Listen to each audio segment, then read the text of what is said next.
If you take my sister there, definitely I will.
ಯಾರಿವೆ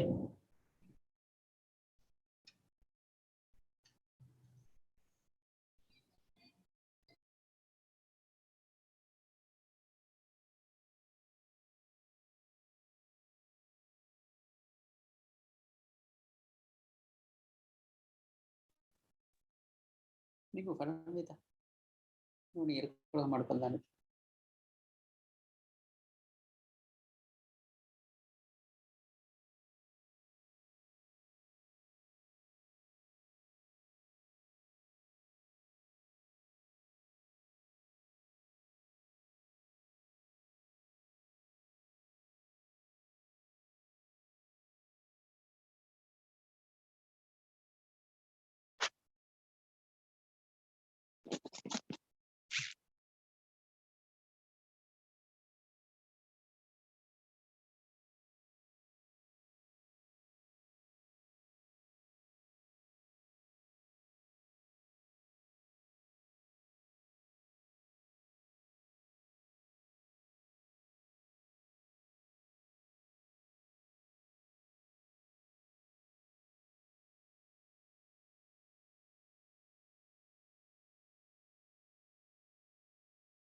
Ada kata.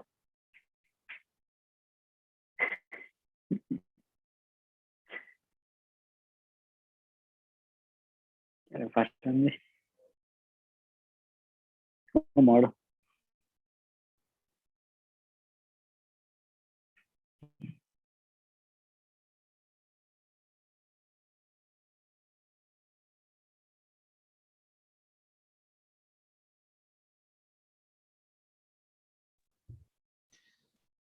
Bismillahirrahmanirrahim. Assalamualaikum. Welcome to MMA Cardio CME, CCME. I hope all of you are awake now. At this difficult and most challenging times, we are having this CME to show that we can do. So inshallah, so the CME will be very informative. So there are four topics. Each topic will be around 15 minutes, and we'll give some time for the questions. I hope all of you can hear me. I think you can hear me. Anyway, so the CME is streamed live via YouTube, recorded in YouTube. Let's start the CME with a peek into clinician's mind, how doctors think, by Dr. Afar Ibrahim. I think Dr. Afar is here. Could you please unmute and carry on?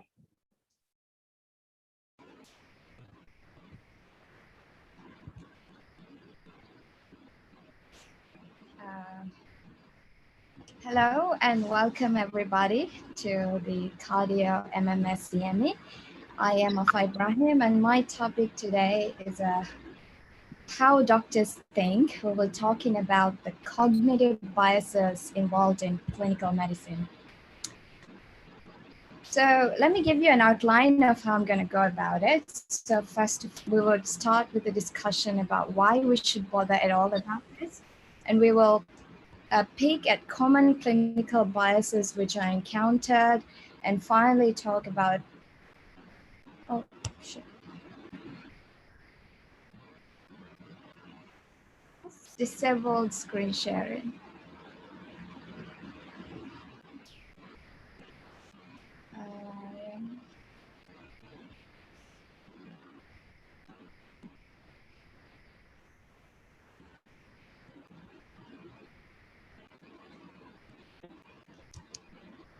You can share the screen.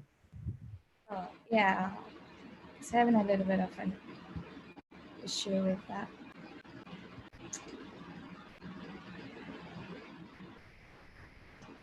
Okay, is everybody able to see it now?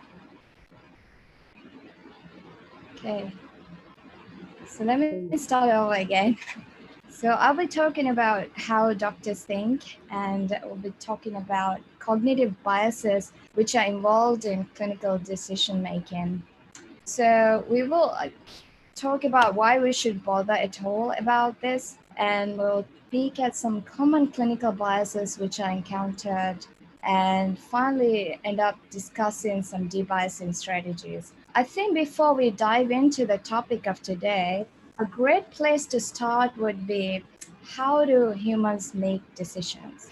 So this is Dr. Daniel Kahneman. He's a cognitive psychologist, an economist, a Nobel Prize winning economist who did a lot of research about how humans make decisions. And a lot of what we know today about decision making has come from his research. So mostly it was done in the setting of social sciences and economics, and it's only in the last few years that this has sort of made its way into the clinical medicine. And I'd say it's still an area which is very much in infancy. So, okay, guys. So what do you guys see? You can type in the comment section.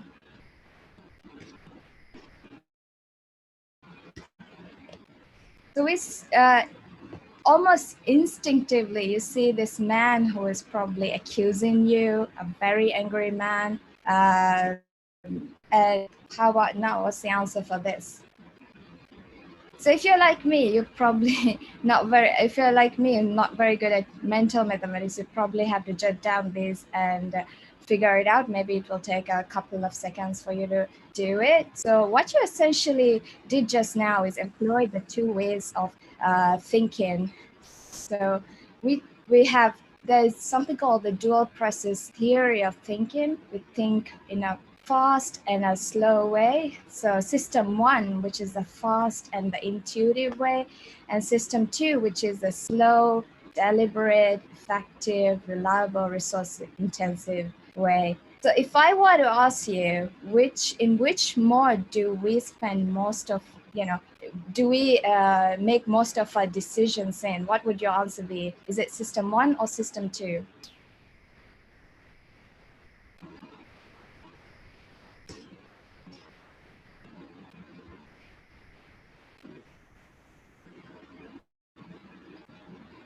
So largely, like 95% of the time, we are in system 1, which is essentially an autopilot mode. And it's only in 5% of the time we actually use our system 2. So let's look into a little bit more into system 1. So the system 1 uses something called heuristics, which are essentially mental shortcuts, or you can call it cognitive rules of thumb, which we apply to very complex problems in order to solve them really fast. It's automatic, very efficient, usually right, sometimes wrong. Since it's unaware of its mistakes, it's unable to correct itself. And there's an interesting thing which comes under system 1, which is the expert intuition. I think we've all encountered those amazing clinicians who just looks at a patient and makes a very bizarre diagnosis, and which at first to you comes out to be really strange, but then after you do a thorough investigation, you realize that he's right. And sometimes you're left wondering, how did they come at such a unusual diagnosis by just one look? That's kind of how expert intuition works. The difference between the two is that expert intuition is very accurate.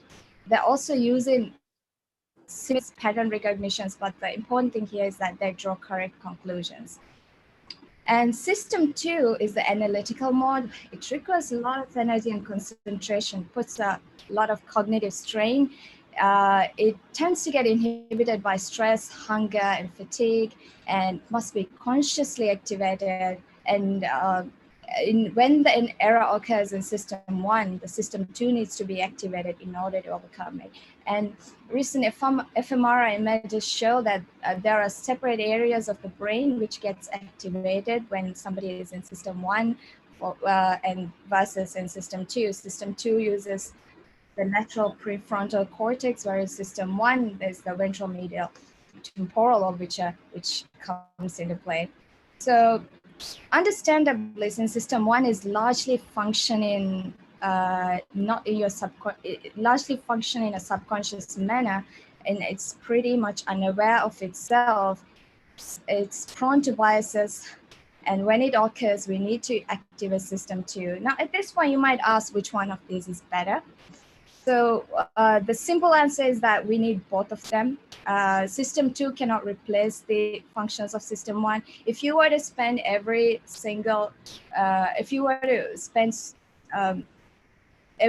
try to solve every single thing that you encounter in a day by system 2, slow, effective, deliberate, maybe you might be able to overcome certain errors, but then it will be very ineffective and probably impractical.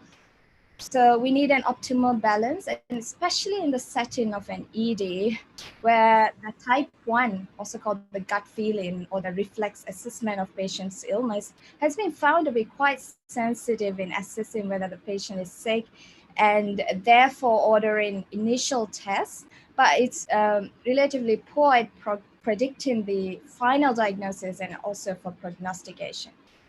So there's something interesting back in the 1600s, as philosophers say, the human brain is a complex organ with the wonderful power of enabling man to find reasons for continuing to believe whatever it is that he wants to believe. So that brings us to a discussion about diagnostic. I'm going to put this in context in a bit. So there are many factors which lead to diagnostic error, patient-related, systems-related, clinician or cognitive factors, and 75% of the time is cognitive factors which come into play, which leads to diagnostic error.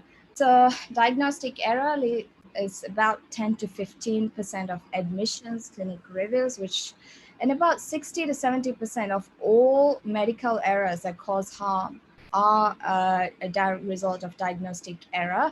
And I was quite surprised to find out this pretty chilling statistics. This was a landmark report which came into being at the turn of the century by the Institute of Medicine to Err is Human. Found out that the diagnostic error, in fact, is a sixth leading cause of death in the US. And more recent data in 2013 shows that this is the third leading cause of death, straight after cardiovascular disease and cancer. But there is reason to be optimistic because around 80% of these diagnostic errors are preventable. Okay. Now let's look into what entails the clinical decision making.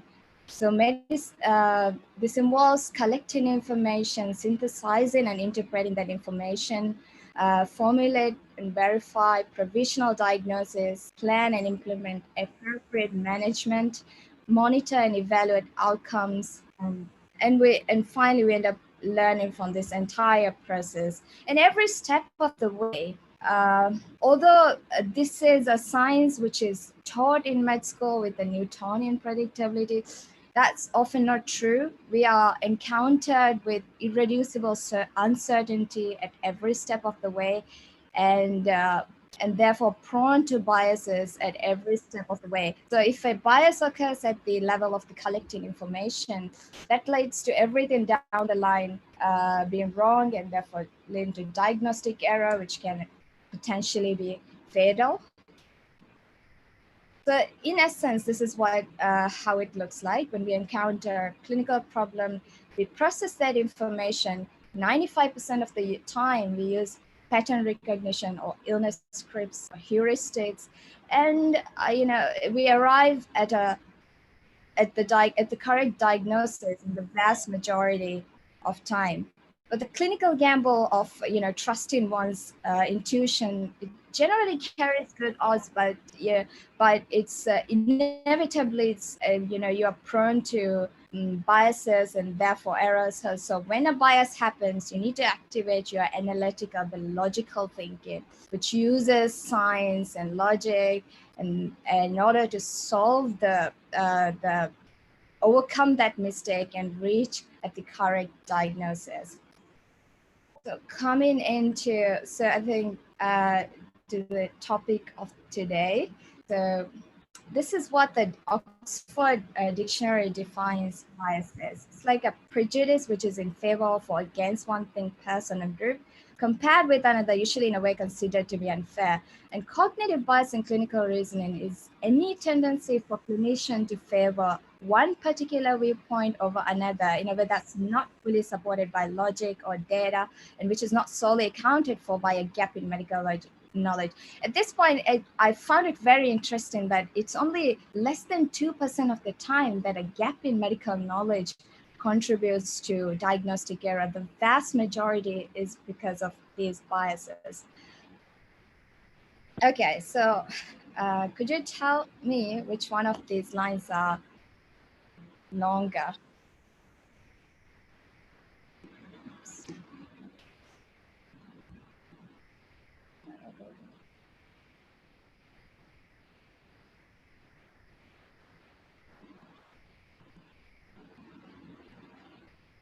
So, reflexively, what appears is that the bottom one seems to be longer, but if you're someone who's familiar with this particular image, you would immediately recognize this as a Muller-Lyer illusion, and you probably know that both of these lines are equal. But even then, if you are armed with that knowledge, it's still quite virtually irresistible to believe that the bottom one is longer than the top one.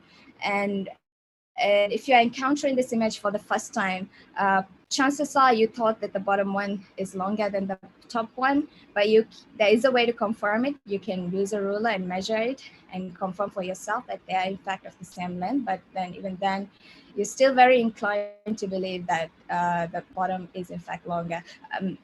So you need to actively sort of learn to mistrust your impression when these fins are attached to the lines.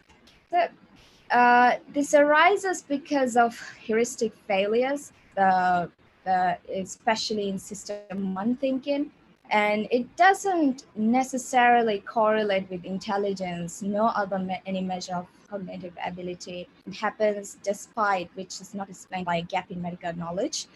And also because sometimes we behave a bit irrationally, like we make decisions irrationally.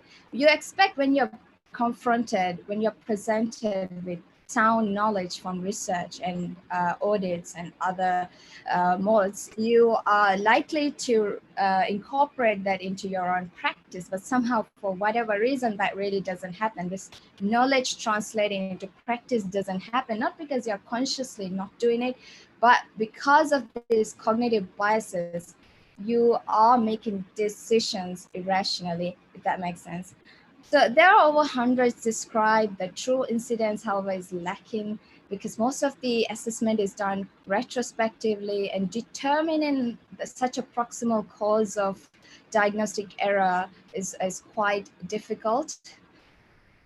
And the causes could be many. For example, it could be inbuilt in you because of the culture you've been raised in. Could also be because you're working in a very busy environment, you're tired, there are so many multiple stimuli competing for your attention, all of which can foster, cognitive biases. And this is especially prone when patients are diagnostically undifferentiated, for example, in the setting of an emergency department or internal medicine, pediatrics. So now let's look into some of the common types of cognitive biases which are encountered. Anchoring.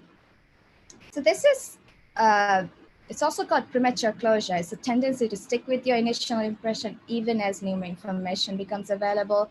So when the diagnosis is made, the thinking stops. So this is a 30-year-old female with 2 days of worsening left flank pain. Patient is a heroin user on methadone. So an anchoring example of anchoring could be, you think she's just a drug seeker, and that's it. And you refuse to look further into what it could be. So this is actually a real case which was published, and it turns out that this lady was a victim of abuse, and she had blunt trauma of abdomen, and she had a spleen and liver laceration. So because you had made the fact that you heard that she's a heroin user on methadone, your initial, sort of assume that she's a drug seeker. And when that first impression is the last impression, that's what we call anchoring. Confirmation bias is very closely related to anchoring. So this is the selective gathering and interpretation of evidence, which is consistent with current beliefs, and you neglecting evidence that contradicts them. So basically, you only see what you want to see. Example, your ED calls and tells us that this is a 60-year-old man with anxiety disorder and type 2 diabetes coming with SOB, which he developed during a heated family argument. Vitals and physical exam is normal, except that the patient looks quite anxious. And immediately think, okay, so if you think, so, this is just anxiety. And ECG and X-ray apparently is unremarkable. And all the labs seem to be normal except for a minimally raised troponin, which there are so many causes for raised troponin, and you disregard that information because it's not aligning with what you've initially thought, which is anxiety. Diagnostic momentum, this is especially when premature closure and confirmation bias happens and a wrong diagnosis gets labeled, that tends to get carried forward. So this is continuing a clinical course of action, which is instigated by a previous clinician without considering the information available and changing the plan if required, particularly if the plan comments by more senior clinician. So, for example, I came across this interesting case of a 30-year-old female who has been uh, having vomiting and abdominal pain for about 10 years. She had seen multiple doctors, including physicians, gastroenterologists, and she had gotten a diagnosis of bulimia with irritable bowel syndrome. And she was, although her symptoms were not improving, it's only 10 years later when another clinician sort of set aside that label and assessed her. And she underwent an endoscopy and she got diagnosed with celiac disease. Availability bias, this is when we give a lot of weightage to things that are coming to us easily. Just because it's coming to, because of ease of recall, it must be correct. For example, recently missed PE, it might be coming to your head not because it happens commonly, but it also maybe because it was a rather traumatic incident.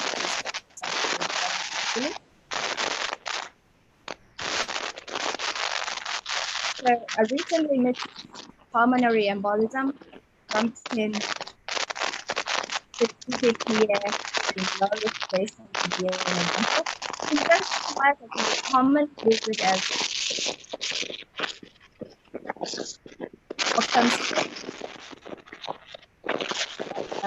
it simply means that the simplest and unifying explanation is far more multiple unrelated explanations. So for example, a confused patient with deranged RFC is far more likely to have pneumonia than a stoma, PE, urinary obstruction, all account for the symptoms.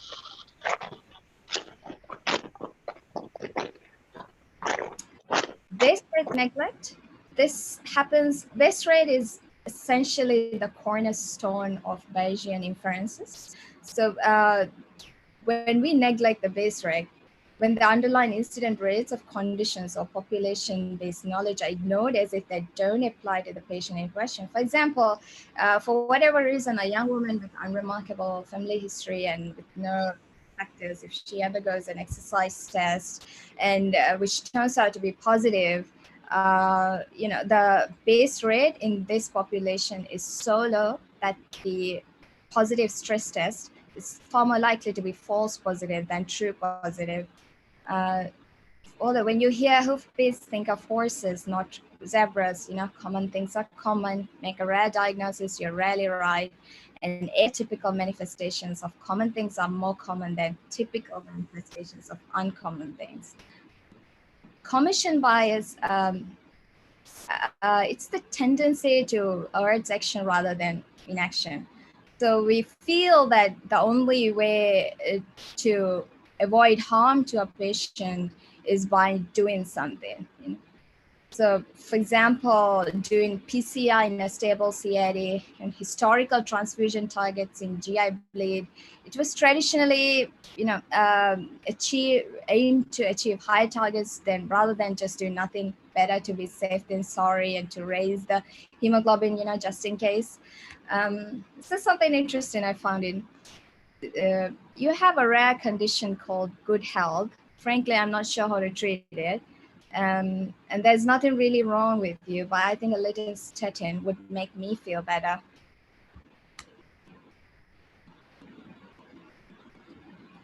This is another thing that that we get afflicted by, the overconfidence bias. So this is because you have an inflated opinion of the diagnostic ability, which kind of lead to subsequent error. So the confidence in judgment doesn't necessarily align with the accuracy of those.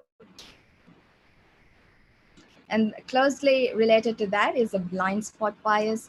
So it's so much easier to recognize other people's mistakes than your own. And the outcome bias, or the hindsight bias, which is the believing that good or bad results are always attributed to prior decisions, even when there's no valid reason to do so. For example, for a simple flu, which is caused by a viral infection, if somebody starts prescribing antibiotics, the natural history that patient will feel better. But just because you have prescribed antibiotics and there is a good outcome, the patient improve, you think that's the correct practice, and you start kind of reinforces that behavior. Such satisfying bias, something I myself is afflicted with. So this is like ceasing to look for further information or alternative answers when the first plausible solution is found. So this is a 21-year-old man with cerebral palsy and seizure disorder, coming with seizure followed by vomiting. On arrival, patient is tachypnic and not maintaining sets on the room mat. And you do a chest X-ray and you found the patch, aspiration pneumonia, and then you stop looking and then you miss this one. Shoulder dislocation. And this is another thing which we had very recently. This was an 82-year-old lady with dementia who was admitted with seizure. She was found to have meningioma. And then her initial X-ray was, we were looking for a pneumonia. We didn't really find this significant and was missed. And after 1 week later, the patient continued to have this shoulder pain. It was only then we reviewed the X-ray from first day and we saw the clavicle fracture. Framing effect. This is reacting to a particular choice differently depending on how the information is presented to you. Example, a pharmaceutical company can present new drug A, may present new drug A as having 95% cure rate and suggest that this is superior to drug B that has a significant 2.5% failure rate. So that's not necessarily true. Drug A has a 5% failure rate. So it's a lot about various cognitive biases that we are prone to and vulnerable to. And, doctors are not infallible. To err is human. And first thing in med school that we are told is primum non sia, which is first do no harm. So as I mentioned earlier, about 80% of these diagnostic errors are preventable. There's a lot of reasons to be optimistic. So now we'll talk about some of the debiasing strategies. So Pat Crosscarry, who's an expert in this decision making, before we start with debiasing strategies, we should be aware of the burden of cognitive errors. We should realize that this is not inevitable and also be optimistic about this. So number one, really, listen to the patient. He's telling you the answer. The immortal words of Sir William Osler. Goes without saying, optimize the clinical interview. Yields diagnosis in over 80% cases, and about 40% of misdiagnosis is because there's failure to elicit a good history. Number two, differentials. So always consider differentials. Something called the rule of three. So for any kind of presentation, come up with at least 3 differentials. So if you make a habit of doing that, even at times of difficulty, this will come more naturally to you if you keep on practicing this. So, and also you can use something called diagnostic timeout and wonder what else could it be, what doesn't fit, and be aware of the base rates for your differentials. And in this study, which is published in JAMA, about 190 cases of diagnostic error, there was no differential diagnosis documented in 80% of cases. So there's definitely room for improvement. So number 3, seek a second opinion. So this just means like your colleague might have a different set of cognitive biases than you. So the diagnostic accuracy improves because of that. This is another study which is published in JAMA, which says reviewing diagnosis with peers can increase diagnostic accuracy by as much as 33%. Metacognition, or critical thinking, or self-reflection, is just like a fancy word which just means to think about how you're thinking. So deliberate reflection, cognitive forcing strategies just means, if we just talked about coming up with differentials, that's also can be kind of a cognitive forcing strategy. So you're coming up with differentials which are not coming into your head intuitively. You're forcing yourself to think about it. And doing think out loud exercises can trigger your system 2 thinking. And be vigilant of circumstances which foster cognitive biases, especially when stakes are high. So for example, is this a patient I do not like or like too much, in which case you may be affected by the effect heuristic. Have I been interrupted or distracted while caring for this patient? We know that system 2 thinking gets inhibited by fatigue, distraction, and so on. Am I stereotyping the patient or the presentation? Was the diagnosis suggested to me by the patient or a colleague? And commonly misdiagnosed is like PE, aortic dissection, which the stakes are quite high of missing such a potentially fatal diagnosis, and some neurologic disorders like epidural abscess, cancer infections. So finally, checklists and feedback loops. Checklists like in perioperative emergencies, use of checklists for common emergencies can aid as cognitive aids and help people to adhere to guidelines in such situations, especially when you are under a high cognitive load. You're not able to go into your system 2 thinking. These aids can help you. And feedback loops, like if, for example, the ED doctor who has initially seen the patient, if he knows what the final diagnosis of the patient was, for example, it had changed, and if he gets a feedback regarding that, he would know to improve how to improve that in the future. So this was a case that I've recently encountered just about last week. This is a 67-year-old man with he's an ex-smoker, an unremarkable medical background. He was admitted in stroke unit with an acute ischemic stroke with right-sided hemiparesis, nidus of 310. He had a power of 1/5 in right upper and lower limb. On a pretty uneventful course, but on day 3 of admission, he suddenly became a bit drowsy and he desaturated. And these were his vitals at the time. So naturally, our knee-jerk response was, okay, maybe he has developed a hospital-acquired pneumonia. Let's put him on injection PEEP test.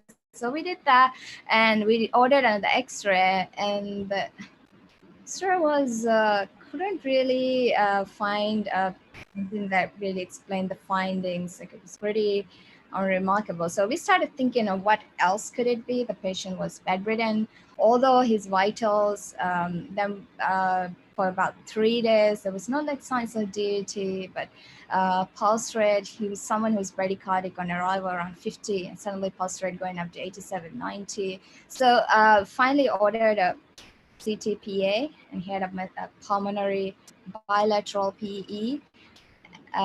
Discussed with the cardiology team, and he underwent a catheter-directed P thrombolysis, and the patient is currently doing well.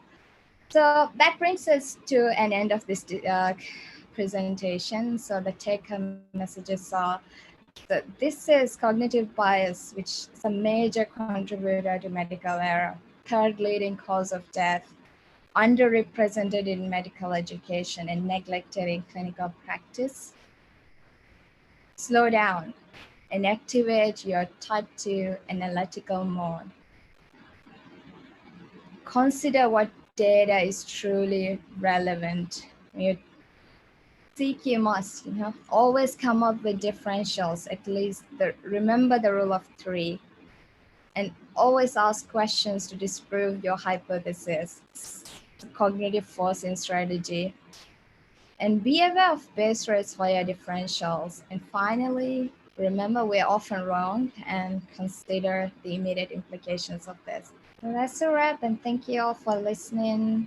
There are my references. These are 2 great books, book recommendations, if anybody wants to pursue this topic further. Okay, thank you so much.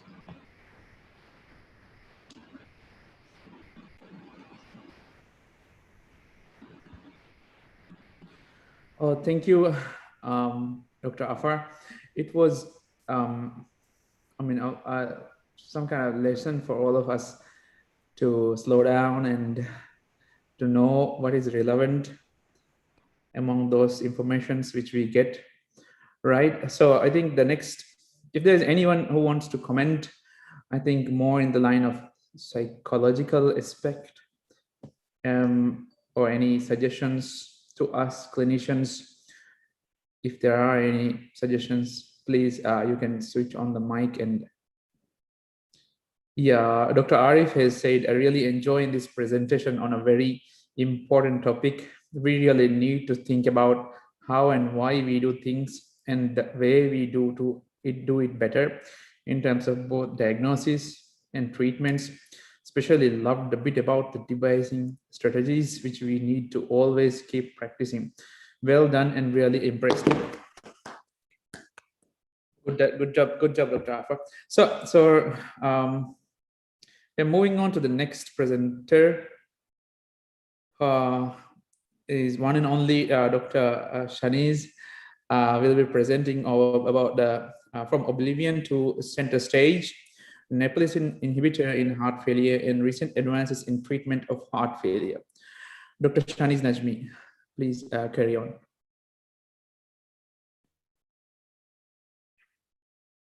So am I visible?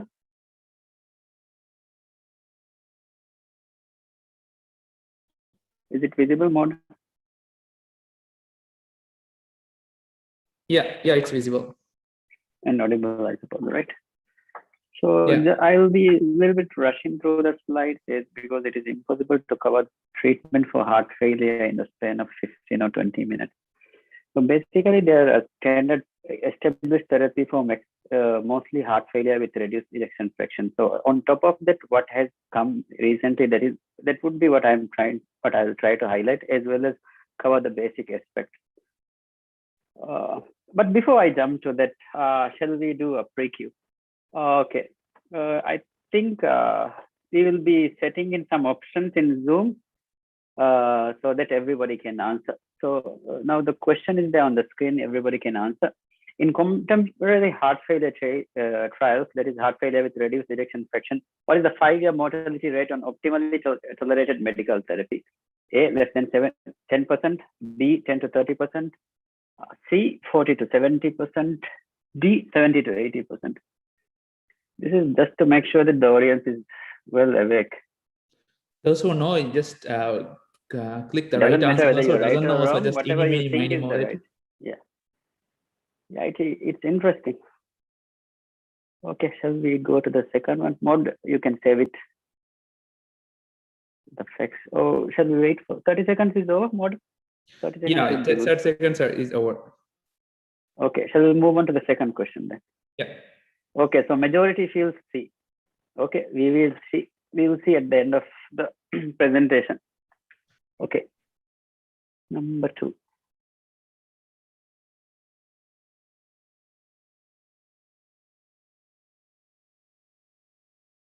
So in which of the following therapies has shown to reduce cardiovascular mortality in patients with heart failure with reduced ejection fraction? A, furosemide or Lasix, B, digoxin, C, omecamtiv mecarbil, D, sacubitril valsartan.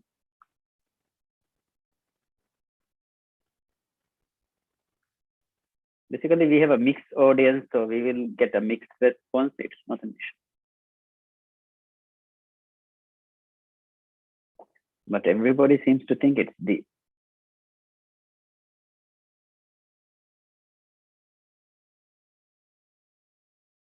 Great. Shall we move on to the third question? Okay, this is the final question. Which newly approved drug, approved soluble granulate cyclase medication improves outcome in patients with heart failure with reduced ejection fraction?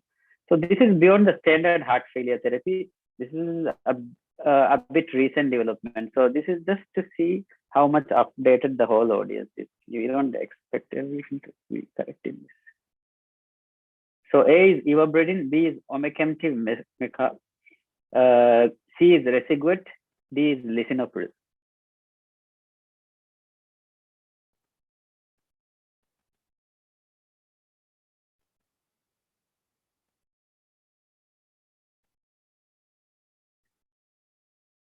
I'm impressed. Nobody thinks it's lisinopril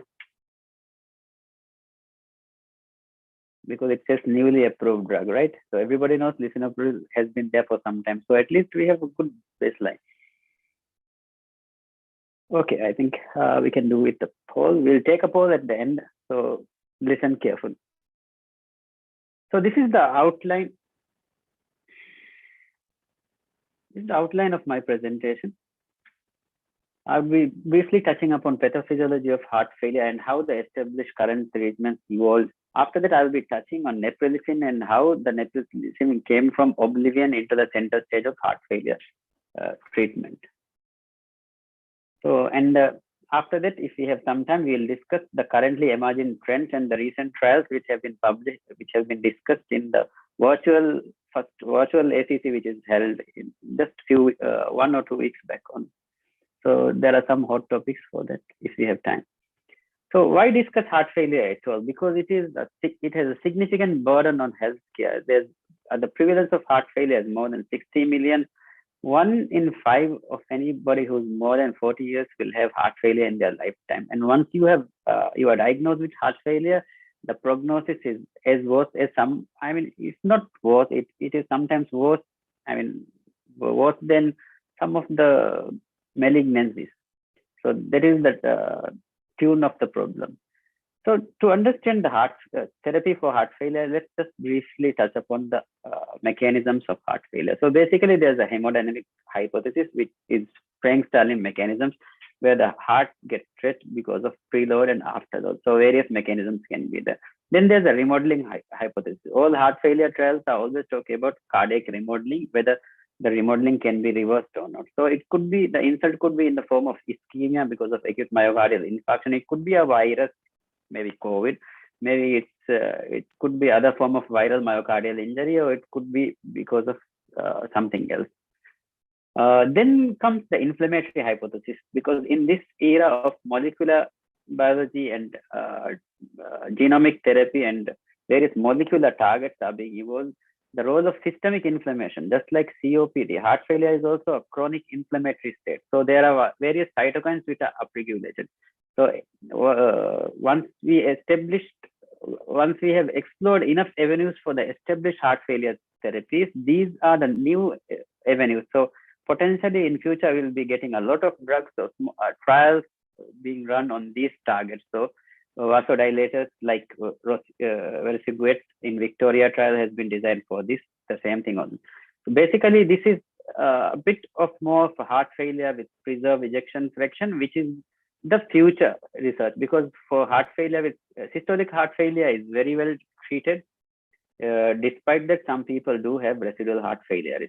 Of course, heart failure revolves around RAS system. So the neurochemical changes which take place in the body basically leads to cardiac remodeling and all the downstream processes in heart failure. So to understand heart failure, every one of us should be very familiar with RAS system, that is renin-angiotensin-aldosterone system. In the blood, prorenin would be converted into renin by the kidneys. Then angiotensinogen is secreted from liver, which is acted upon by renin, and it is converted to angiotensin 1.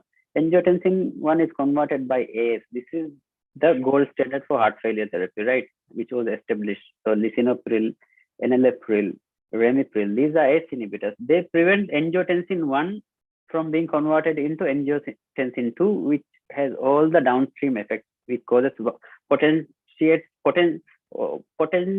vasoconstrictor effect. There's also mineralocorticoid receptor action, as well as aldosterone secretion, resulting in salt and water retention. So various, and there are direct effects on cardiac myocytes, which leads to cardiac remodeling, which includes LV dilatation, sometimes LV hypertrophy, myocardial fibrosis. So whether the ACE inhibitors or ARBs, they reverse remodeling, this forms one of the area of research. So current pathways in heart failure therapy basically targets these avenues or these mechanisms of heart failure. Beta blockers will try to overcome the sympathetic overactivity, which is because of RAS as well as aldosterone agonism. So antagonism of the RAS system, which is done by ACE inhibitors, ARBs, ARNIs, and mineralocorticoid receptors, are done to counteract these heart failure mechanisms. So initial heart failure therapies, when it started, the therapy began with patients who are NYHO3 mostly. Initially, the SOUL trial, which proved ACE inhibitor therapy, and subsequently TAM alternatives. So ACE inhibitors formed the cornerstone at that time. That ACE inhibitors reduces the absolute mortality by around 18% in conventional heart failure therapy. But one must remember these ACE inhibitor trials were done some time back. At that time, heart failure therapy has not evolved to the present context. So these patients who are not on a lot of beta blockers. So subsequently, beta blockers came. With beta blockers, the absolute mortality reduction was to the tune of say 35%. Carvedilol tops it all. Then you have metoprolol and bisoprolol, and some cases of nebivolol. Then came RAILS trial, emphasis trial, which on top of these ACE inhibitor ARBO plus beta blocker, you add a mineralocorticoid receptor antagonist. RAILS trial tested aldactone or spironolactone.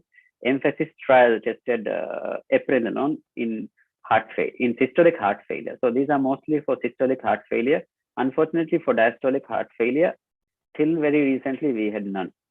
So heart failure is a vicious cycle which is marked by an initial subclinical phase. This is the potential area in future to target these stage A heart failures. These are people who don't have overt heart failure or structural heart failure. These are the people who are at risk. So these are the people who are pre-diabetic, who are obese, who are sleep apnea. They may yet not have structural alterations, but in the near future, they may become stage B. Stage B heart failure is when you have structural heart disease, but you are asymptomatic. So as clinicians in hospitals, we are usually dealing with stage C heart failure. That is, patient comes and fulfills the Frank-Starling criteria of the Framingham heart failure diagnostic criteria, and patient have the fetal edema, breathlessness, orthopnea, etc., etc. So that is overt heart failure when actually you have kind of missed the bus and then you have to treat.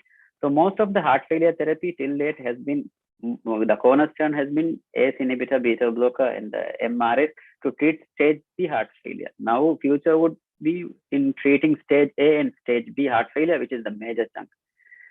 And these patients who are already on optimally treated or maximally tolerated ACE inhibitor or beta blocker or mineralocorticoid research, still some patients, they develop worsening despite maximal medical therapy, despite optimal treatment, patients can still go downhill.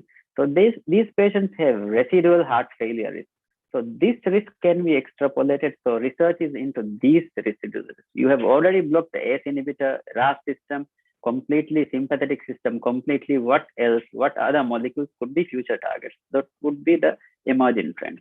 And of course, you have advanced heart failure therapy, and then you have device therapy and interventional therapy, heart failure therapy, which is entirely a separate topic. So despite optimal therapy, 1 in 6 patients can still go on and develop overt heart failure. And once you develop heart failure, the mortality is up to 50% in the next 5 years. And if you have rehospitalization with the heart failure, the mortality would be to the tune of 30-50% in the next 6 months. So these are the patients who are initially started with ACE inhibitor, ARB. Then you have beta blocker, which was added in CVS2 trials. Then you have eplerenone, or you can even consider RAILS trial on top of that, and you can try to minimize this risk. So even after the paradigm heart failure, which I'll be discussing slightly more detail in the subsequent slides, still there is a residual risk.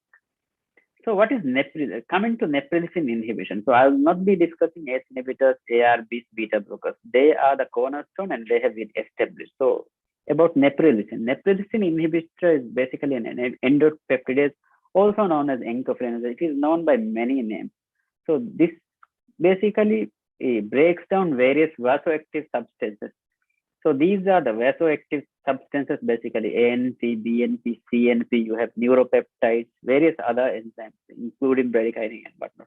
So basically, they cause vasodilatation. So there's diuresis, natriuresis, there's reverse cardiac modeling and reduced cardiac myocyte proliferation, hypertrophy, as well as increasing venous capacitance. So ultimately, this has favorable hemodynamic profile on heart failure patients. One thing important to Note will be NT-proBNP is a separate entity, and basically neprilysin inhibitors will increase the levels of ANP, BNP, CNP, but it will not affect the level of NT-proBNP. This is important because when you are putting somebody on neprilysin, and if you want to monitor the heart failure progression, you would be ordering an NT-proBNP. So in our setup, NT-proBNP is available from Erike Hospital. BNP level is available from Treatop Hospital. So you have to mind what the patient is taking when ordering these investigations. So initially, direct neprilysin inhibitors, which would only inhibit the endopeptidase, basically it will increase the level of neuropeptide, bradykinin, all these molecules, those were done. So initially, some phase 1 trials showed beneficial results, and hence nesiritide was used in SN-HF trial, which failed to meet its endpoints, and they were not able to compete with the ACE inhibitors. And ACE inhibitors were superior. Subsequent trials, even with carpelitide and ularitide, they were not encouraging mixed results. So how to overcome this? Because once you inhibit the neprilysin, there's a counter-regulatory mechanism by which angiotensinogen 82 and basically, unless you block the angiotensin receptors or ACE system, you have a counter-regulatory mechanisms and you have reactionary changes which cancels out the benefits of neprilysin. So the idea was to combine neprilysin inhibitors with AC inhibitors, but the issue of angioedema came. So IMPRESS trial, Overture trial, and Octave trial. These are small trials with small numbers.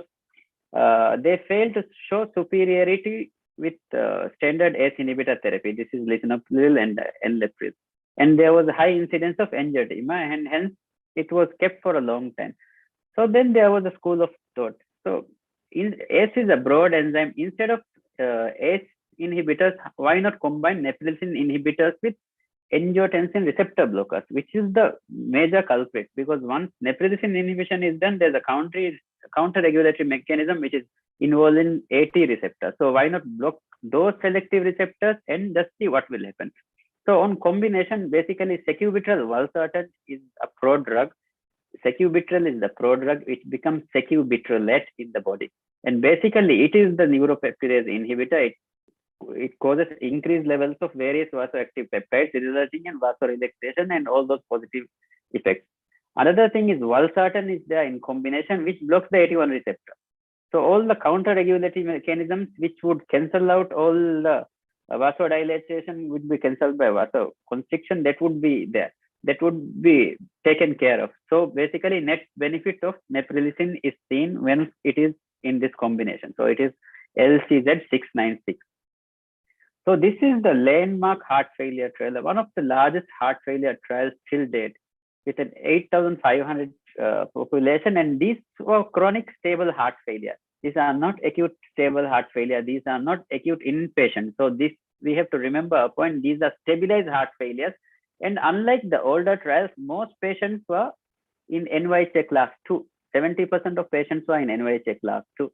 Concomitant therapy was excellent. 90% of patients were on beta blockers, 80% were on ACE inhibitors, and almost 55 to 60% were on MRS.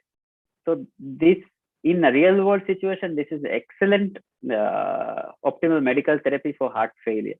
The importance of ACE inhibitor lies in the fact that in paradigm heart failure, that there's a short run-in period. Run-in period means the patient should be on these medications and it will be exchanged for a short while. So basically, patients who will not tolerate this enalapril 10 milligram or interest or sacubitril valsartan standard dose will not be included in the study. So after the trial was prematurely halted because of a remarkable finding. Basically, the number needed to treat a patient for 2 years to prevent composite endpoint of cardiovascular death and heart failure was just 21. If we are thinking about prophylaxis or treatment after myocardial infarction to prevent in primary prophylaxis, you need to say even give aspirin to around 1,000 patients to prevent an MI. So if you can just imagine and compare that with say ARNI, you have to give 21 patients this drug for 2 years to prevent one major event. That is remarkable. So basically, you have all individual endpoints also, there was significant number needed to treat. In the CV death was 32, number needed to prevent first heart failure, subsequent hospitalization was 36. The readmissions were significantly lower compared to enalapril, and these were patients who were already receiving a pretty good standard of care. And all the current cardiology, heart failure trials would involve objective ways of measuring how well the patients are doing. So biomarkers are an important and integral part of clinical research. So sacubitril valsartan drastically reduced the BNP levels, NT-proBNP levels. So with this in mind, so can we this was in stable heart failure. So how about acute heart failure? So if any patient comes with acute heart failure, you should start with an ACE inhibitor, or you should start with an ARB, or you should start with an ARNI. So there was a question. ARBs are good, but yes, if a patient is tolerating, patients may get some dry cough with ACE inhibitors, so they say to a tune of 10 to 12%, but that does not justify upfront use of ARBs. ACE inhibitors are the gold standard in starting treatment till the paradigm shift in heart failure. So now with advent of these trials, the guidelines are changing. So whether we can start ARNI or sacubitril valsartan in acute heart failure. So these patients were compared with enalapril, and there was a significant reduction in BNP levels. NT-proBNP levels were measured, and the curve splits immediately. There's a marked difference in NT-proBNP reduction, which is sustained beyond the initial trial period of 12 weeks. So on post-hoc analysis and sub-cohort analysis, there's significant difference. So this trial basically established that you can upfront start the patient on ARNI if a patient comes with heart failure. Another similar trial was transition study, in which patients were admitted with acute decompensated heart failure, and they were started on ARNI prior to discharge. So whether they would be started on ARNI prior to discharge or on the first follow-up, they compared, and there was a significant difference. So basically, if you are going to get good results out of giving sacubitril valsartan to a patient, then you might as well as start the patient on therapy when patient presents you first during the acute decompensated heart failure episode during the first admission itself. So that was the take home from these two trials. What about cardiac remodeling? Again, an integral part of heart failure therapy. So basically, when there's a RAS activation, there's a left ventricular hypertrophy, a left ventricular dilatation, there's myocardial fibrosis, which reduces contractility, and patient ends up with heart failure. So what about the sacubitril valsartan? Can it revert this heart failure remodeling which is done? So basically, in PROVE-HF trial, they proved that sacubitril valsartan does indeed reverse the cardiac remodeling. Okay, now comes to the most difficult area, heart failure with preserved ejection fraction. We call it heart failure with preserved ejection fraction when the patient has heart failure but has an ejection fraction which is more than 40%. So basically, heart failure is classified by as per the ejection fraction as heart failure with reduced ejection fraction when the ejection fraction is less than 40%, and mid-range when the ejection fraction is between 40 and say 50 to 55, between the normal range and reduced range. And then heart failure with preserved ejection fraction is heart failure with patients who have relatively normal EF, say 50 to 55, more than that. So basically, no drug has been shown to alter the CV outcomes in this cohort, which is a very difficult cohort. Basically, it is the treatment of coexisting comorbidities and symptomatic treatment for heart failure with preserved ejection fraction. Our TOPCAT did show some findings, and there was a class 2B recommendation for aldactone or spironolactone, but the trial had some issues. So with the big bang came the sacubitril valsartan with all the hype and all.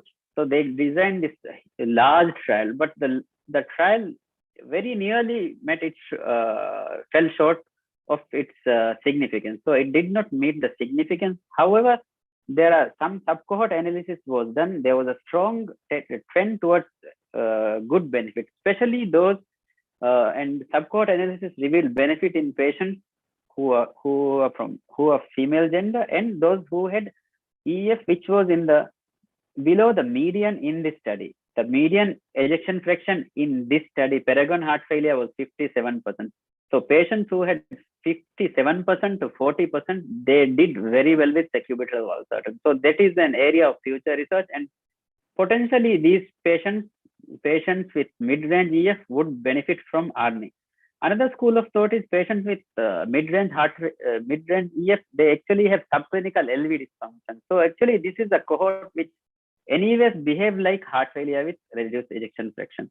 So what about heart failure after myocardial infarction?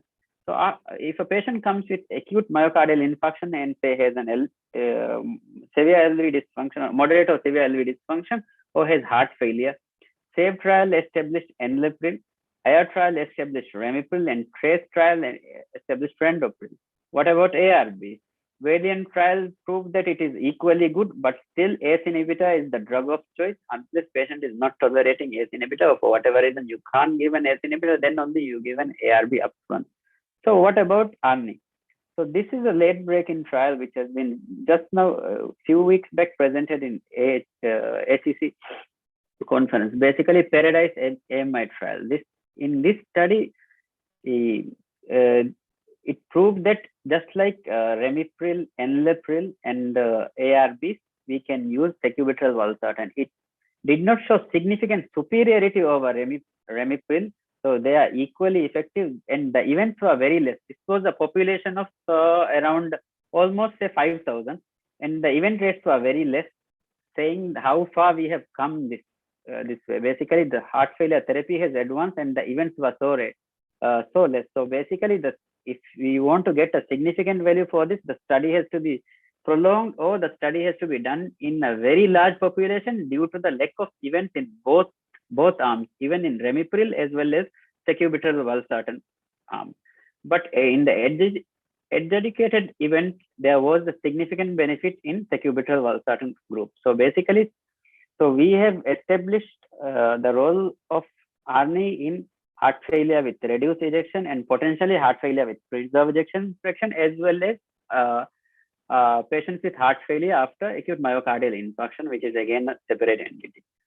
What about biomarkers in heart failure? Biomarkers, BNP, NT-proBNP has been well established as to run parallel with the clinical outcomes, because NYHA class and various questionnaires may not be objective, but BNP is an objective. So all these neprilysin inhibitor trials, there was a significant reduction in the NT-proBNP. So coming to practical aspects, how do you start a patient on sacubitril valsartan? So if you have to see whether the patient is we are talking about stable heart failure. So basically you have to see whether the patient is already on an ACE inhibitor or ARB. If a patient is on ACE inhibitor, if you start ARNI upfront quickly, there will be a high chances of angioedema. So there's a washout period. So we have to wait for 36 hours. And then we start with 50 mg/BD, then we increase from 50 mg/BD to 100 mg/MD and titrate every 2 weekly, depending on hemodynamics and renal function. You can titrate every 2 weekly or 1 weekly, depending on how your patient is. The next option is if the patient is on ARB. So if a patient is on low dose ARB, then patient can be switch to Entresto. So if say acute heart failure, you have started the patient on say valsartan, so you can immediately switch without much difficulties. And if the patient is not on a very high dose, you can start at even 100 mg/BD. That is the whole point. If somebody is worried about renal outcomes, actually ACE inhibitors, all these trials showed the renal derangement was less or equivalent to those with ACE inhibitors. So that will not be an issue. So with all these therapies also, basically there are gaps in the knowledge and gaps in treatment of heart failure. So the next big blockbuster on count was FLT inhibitors. They are basically now used left, right, and center for everything on this board. So basically these trials established SGLT2 inhibitors in heart failure with reduced ejection. What about heart failure with preserved ejection? I was mentioning till now that there was no evidence-based treatment for heart failure with preserved ejection fraction. So these are various trials. I'll be just touching upon these two new trials, that is CODE and SOLOIST. So basically, SOLOIST trial is patients who are admitted just like the Pioneer heart failure trial, patients who are admitted with acute heart failure, irrespective of basically ejection fraction, they are started on sotagliflozin.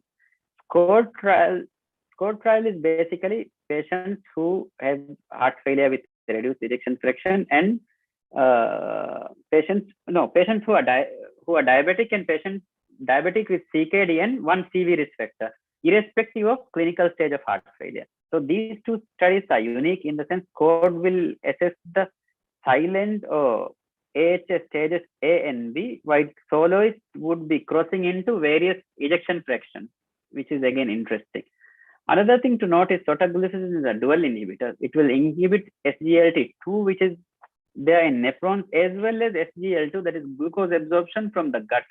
So whether that has an independent, because these trials showed independent reduction in stroke rate and MACE, which was suggestive that there may be some anti-atherosclerotic property, which is yet to be confirmed on further analysis and further studies may be needed. So basically, this is the SOLOIST heart failure. So patient comes with acute heart failure. Till this study came, there was no evidence that a patient comes with acute decompensated heart failure. You can straight away start SGLT2. Usual thing which we used to do was stabilize the heart failure, discharge, and ideally on the first follow-up or control the sugars. Of course, SGLT2 inhibitors are not restricted to diabetes alone. It is no longer diabetes therapy, it is a heart failure therapy. So mostly an arena of cardiologists and physicians now. So CODE trial, again, patients who are diabetes with some sort of CKD and some CV risk factors. So basically stage A, B, heart failure. So this showed remarkable trend towards benefit. And the unique thing about this trial was that the benefit was seen across all ejection fractions. So this is the first drug without a doubt to show CV events reduction without a doubt in heart failure with preserved ejection. It also emphasizes the role of SGLT2 inhibitors in asymptomatic patients. So I wouldn't go much detail into SGLT2 inhibitors because that's a separate topic in itself. So what are the new things? So basically now the cornerstone of heart failure therapy is ACE inhibitor, ARB or ARNI. You start with that, then you have a beta blocker, then you have a mineralocorticoid receptor, and now the new thing added was SGLT. So previously it used to be called the triple therapy. Now it is the era of quadruple therapy. So once the patient is on quadruple therapy, what else can you do? So atomic study is the study in which omecamtiv mecarbil. So it may be a new drug to some of us. So basically it is a direct acting drug which works directly on the troponin-myosin excitation contraction coupling of the heart. Basically, it will not increase alter the intracellular calcium, so it is not prone to arrhythmias. It will also not increase the heart rate, and it will not have hemodynamic consequences. So patients who are not tolerating some therapies because of hypotension and all. So these are these cases. So basically, atomic trial was the initial phase 2 trial with IV. Then there was a cosmic trial, which was with some oral medications. And basically the most recent trial was Galactic, which was a few months back published in NEJM. So it met its endpoint and it has been shown to be beneficial.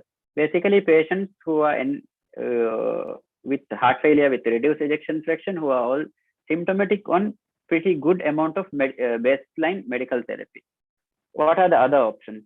Another new molecule is vericiguat. Basically, it's a soluble guanylate cyclase stimulator, which has, again, there's a nitric oxide pathway and it modifies with anti-inflammatory properties. The exact mechanism is not known. Again, we are dealing with patients who are kind of almost refractory in optimal medical therapy. So these patients, the trial was Victoria trial. It was a landmark trial in itself because this was advanced heart failure therapy. We can see that patients around 60%. So this was before the establishment of quadruple therapy. Quadruple therapy will be the thing for in the next few years to come. So in the recent history, it will be triple therapy. So 60% was getting triple therapy with NYZ3 and all. That is pretty decent. And around 28-30% were having ICD, and 15% was having biventricular pacing or CRTD. So we are dealing with quite a sick population, and yet there was a benefit, and the annual number needed to treat was 24, which is a great number. So in the present era, the standard of therapy for heart failure would be start with quadruple therapy, whether it is in one by one or simultaneously. That there's no trial which is actually done. It is better to combine low doses and escalate the doses as tolerated. Of course, we have to refractory cases. Then SHIFT trial showed ivabradine, vericiguat in Victoria trial, and Galactic trial is there. Then you have to talk about comorbidities. Iron, I think I'm running out of time, so can't go into the details. Basically, IV iron has a role. Oral iron has not been shown to. There's a class 2 indication for heart failure. So again, to emphasize, because we have a lot of doctors from wide background, basically most of us would be treating hypertension, diabetes. So we should all know this hypertension, diabetes, and a lot of population, and most of the heart failure population, in fact, fall into this stage A, B, C, where it is subclinical. And this is a stage where we can actually make a difference. So there are trials which have been done which shows ACE inhibitors, and also now the trials have shown SGLT2 inhibitors to be effective. So we have to basically hit this early in the sense to modify, so that it prevents heart failure hospitalization and mortality. Coming to the real world practice, heart failure registries have been analyzed, and as we can see, most heart failure treatment is not optimal. The reason could be because of lack of knowledge or attitude. It could be because of lack of medicines in case of some countries. It's lack of availability, cost issues in some other countries as well, because one should remember sacubitril valsartan is quite costly. So this would be the future in heart failure therapy. Basically, the most emphasis will grow towards stage B, how to pick them early, how to pick them, re-stratify them with molecular mechanisms as well as some other non-invasive methods, and then treat them early with SGLT2 inhibitors, ACE inhibitors, lifestyle modification, and then see. Mod, can we go to the questions again?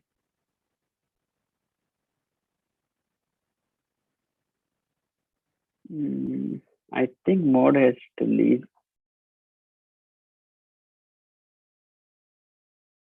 Mod, are you there?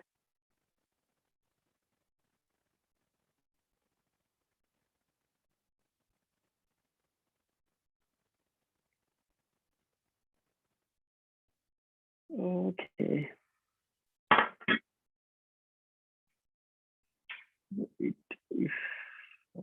So we'll skip the poll till the time we can get Mod back.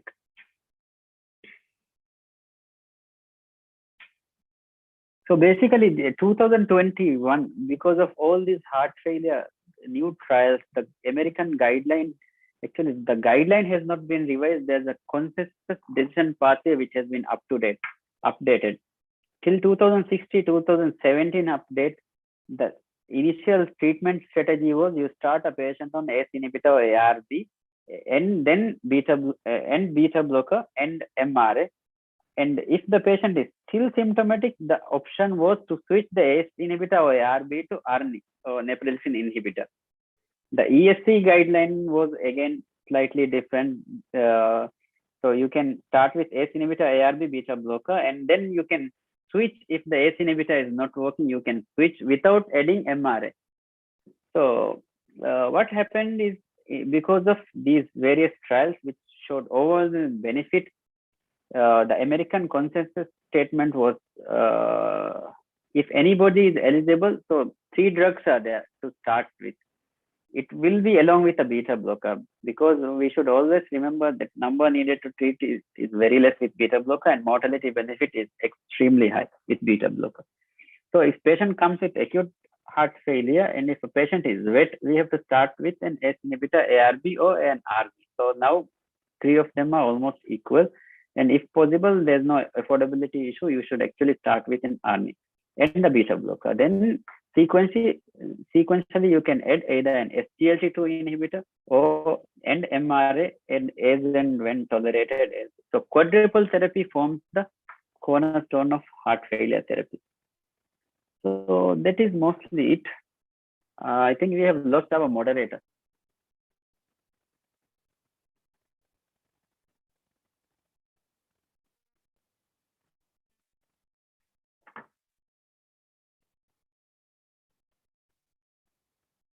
Okay, let us just let me see. 1 second. Okay, let's see how we respond now. Mode, you can start it Yeah, it's started. again.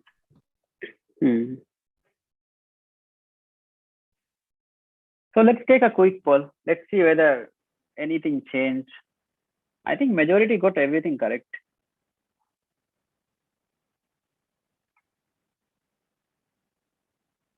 Mode poll is there. I can't see it.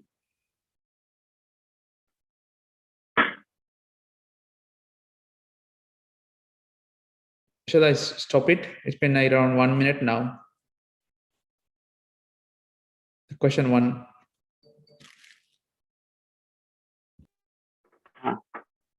Is it visible? Yeah, it is. Mode poll ko.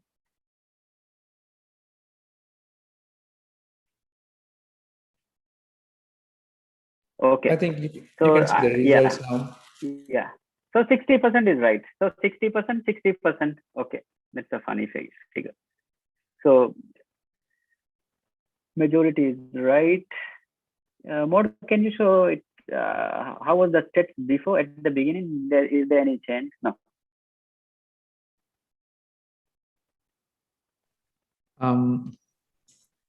Actually, I have lost that part. Sorry, I had to go offline. So Okay. Shall we move on then?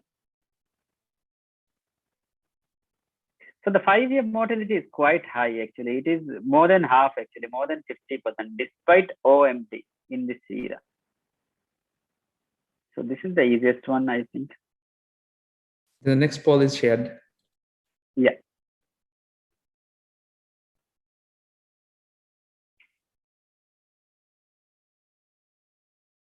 Which of following therapies has shown reduction in CV mortality? So I was going on and on about paradigm heart failure.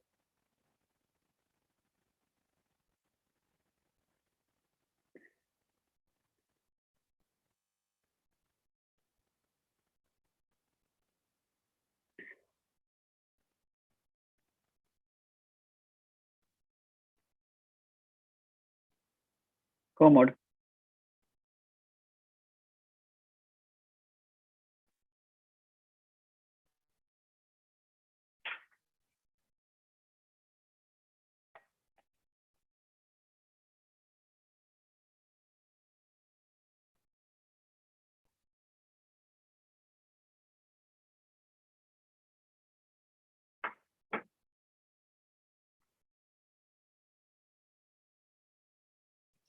Shall I stop the question?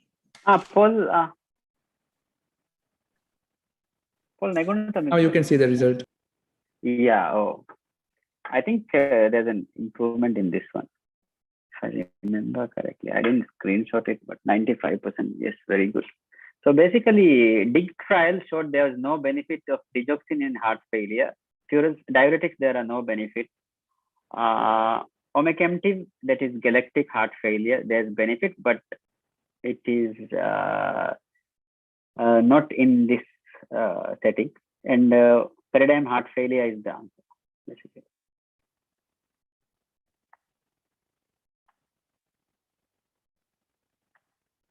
Okay, last question.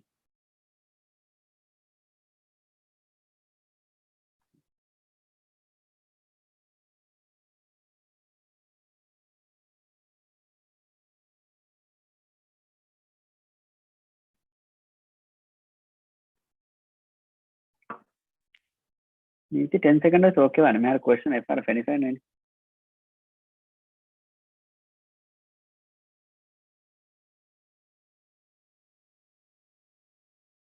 Oh, still there's a spectrum.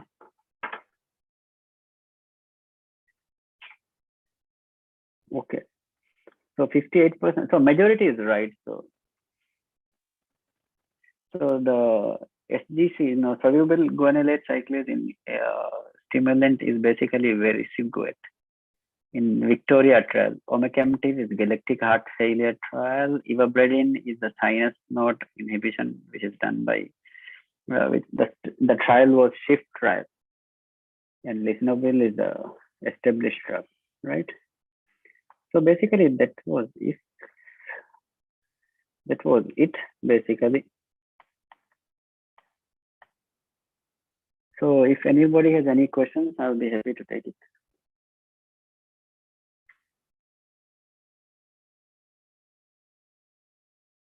Can type in the chat box or can even.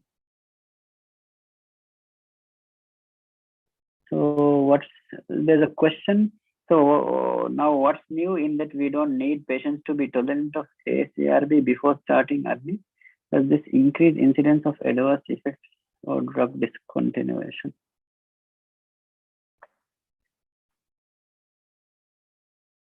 No, most of the heart failure trials are run with patients who are already on standard heart failure therapy, right? I mean, the neprilysin inhibitors, the trials, most of those trials, but the renal outcome has been good. And the acute heart failure trial, that is Pioneer Heart Failure trial, and even the Paradise MI trial, they were tolerated well. There's no evidence that patients who did not tolerate ARB because of renal dysfunction or because of AKI, they don't tend to do well with RNA. No. Maybe there's some area to be explored with SGLT2 inhibitors because the renal outcomes are entirely different with SGLT2 inhibitors.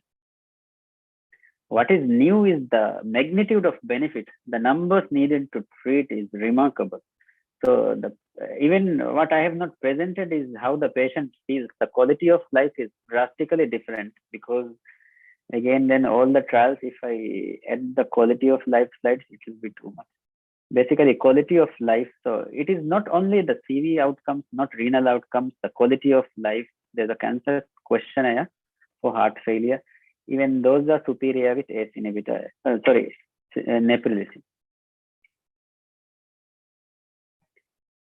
And with ARNI, there's no discontinuation which is happening because of renal dysfunction, no? But it does cause significant hypotension. So in patients in whom we are unable to continue ARNI, it is usually hypotension. And basically, sacubitril valsartan brand Entresto is available in Maldives, but it is yet not available under Asanda. So Entresto is available. From India, a lot of patients do bring Vimada, but Entresto is the original molecule which is there with Novartis guys, I think. It is not covered under Asanda so far. I hope that answers Ahmad's question. So when patients, a lot of heart failure patients would have coexisting renal dysfunction and all. So once you start ACE inhibitor ARB, basically there is around 15% or up to even 25%. That means you have inhibited the RAS system. So the creatine, everything will jump to some extent. That means patient is actually taking the drug. So actually it helps. So unless there's a very significant hyperkalemia or overboard AKI, then you have to of course think of renal artery stenosis and other differentials and other things. You have to optimize the patient. So basically, if not better, they are equal to ACE inhibitor ARB in tolerance of the renal effect. But SGLT2 inhibitors, I understand they'll be better because of Credence trials and renal outcomes are super with SGLT2 inhibitors. Anybody else has any question?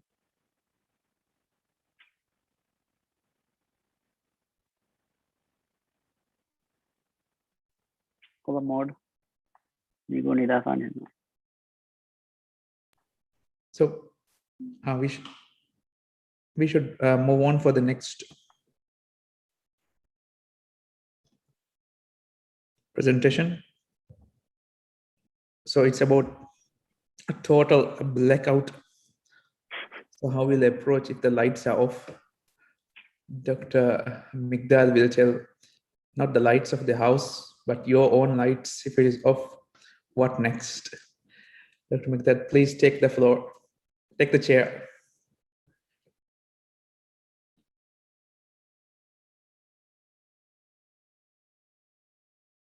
Mike.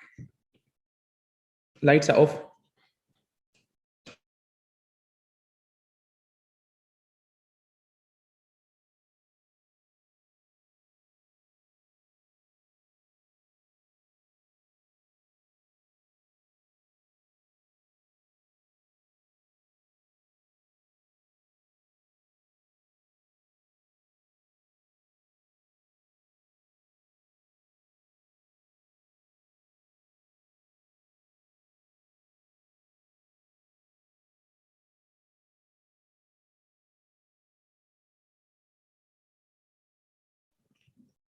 Dr. Migdad, we can't hear you.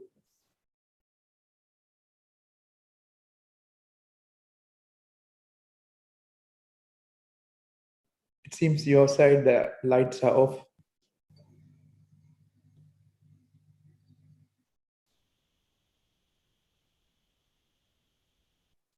It's a total blackout. Ah, yes.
Now, still can't hear.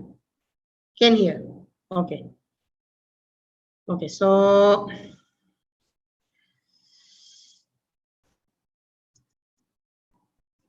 I'll be talking about syncope. Oh, this is the wrong one.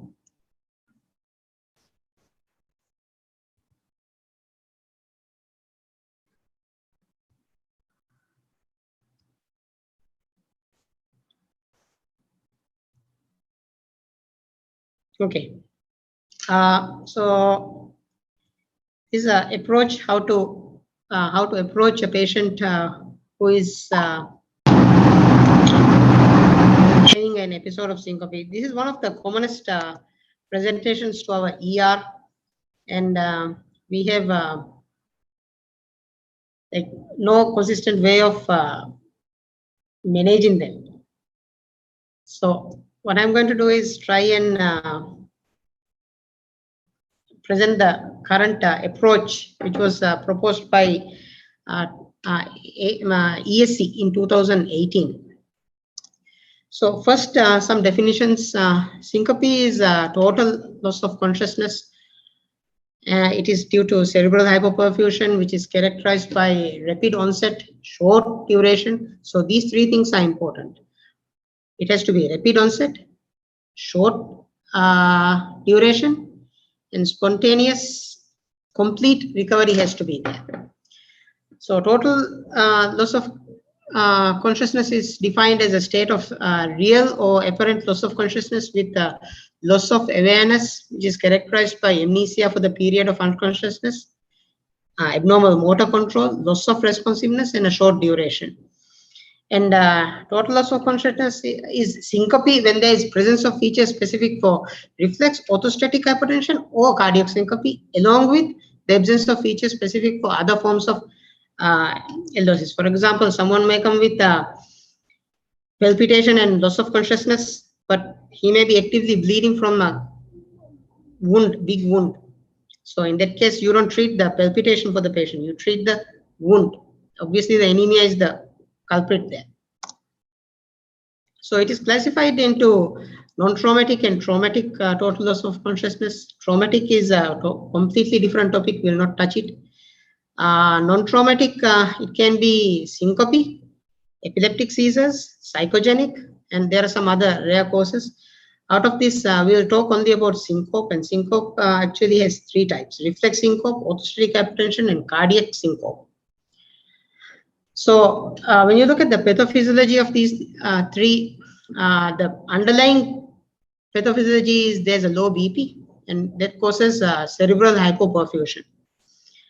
And this can be either because of low peripheral resistance or low cardiac output. And that when you look at the three things, reflex syncope is partly because of low peripheral resistance and can be because of low cardiac output, because there's an inappropriate reflex in this, and this can either be vasodepressor, meaning there's vasodilation. It can be cardioinhibitory, meaning there is bradycardia, or it can be mixture of both. Orthostatic hypotension is, again, it can be low cardiac output or low peripheral resistance. It can be because of inadequate venous return, like volume depletion, structural damage to the autonomic nervous system, or drug-induced autonomic dysfunction. And cardiac causes are all because of low cardiac output, and they can be arrhythmic or structural, and there can be mixture, meaning structural causes causing arrhythmias. So reflex syncope, vasovagal, which is mediated by orthostatic or emotional stress, situational, can be cough, because of cough. Some people have a syncope, sneezing, gastrointestinal, micturition syncope, post-exercise, postprandial, and sometimes when people laugh too much. And carotid sinus syncope because of carotid sinus hypersensitivity or tumors pressing on the carotid sinus. And there are some atypical forms without any apparent trigger. And syncope due to orthostatic hypotension, they can be because of primary autonomic failure, which is pure autonomic failure, or multiple systemic atrophy, or Parkinson's disease, or Lewy body dementia. Secondary autonomic failure, for example, in diabetes, amyloidosis, uremia, and drug-induced, like alcohol, vasodilators, diuretics, too much diuretics, that is, and volume depletion, for example, in hemorrhage or diarrhea. And cardiac syncope is mainly of two types: arrhythmias and structural. Arrhythmias can be either bradycardia, which can be sinus node level, AV node level, or below that. And tachycardia can be supraventricular, ventricular. And drugs that cause arrhythmias, bradycardia mainly, or sometimes tachycardia also. And structural heart disease like cardiac valvular disease, or right now it's mostly prosthetic valves that cause problem. And acute myocardial infarctions, especially when they have mechanical complications. Hypertrophic cardiomyopathy with obstruction. Cardiac masses, all these, for example, left atrial myxomas when they obstruct the mitral valve. And there are some other causes like pulmonary embolism, which causes decrease in left ventricular filling. So when you look at the epidemiology, the age of first faint is, there are two peaks. First is somewhere around 20, and the second is older in age. And the causes are different. When you look at the frequency in the general population, mainly it is because of reflex syncope.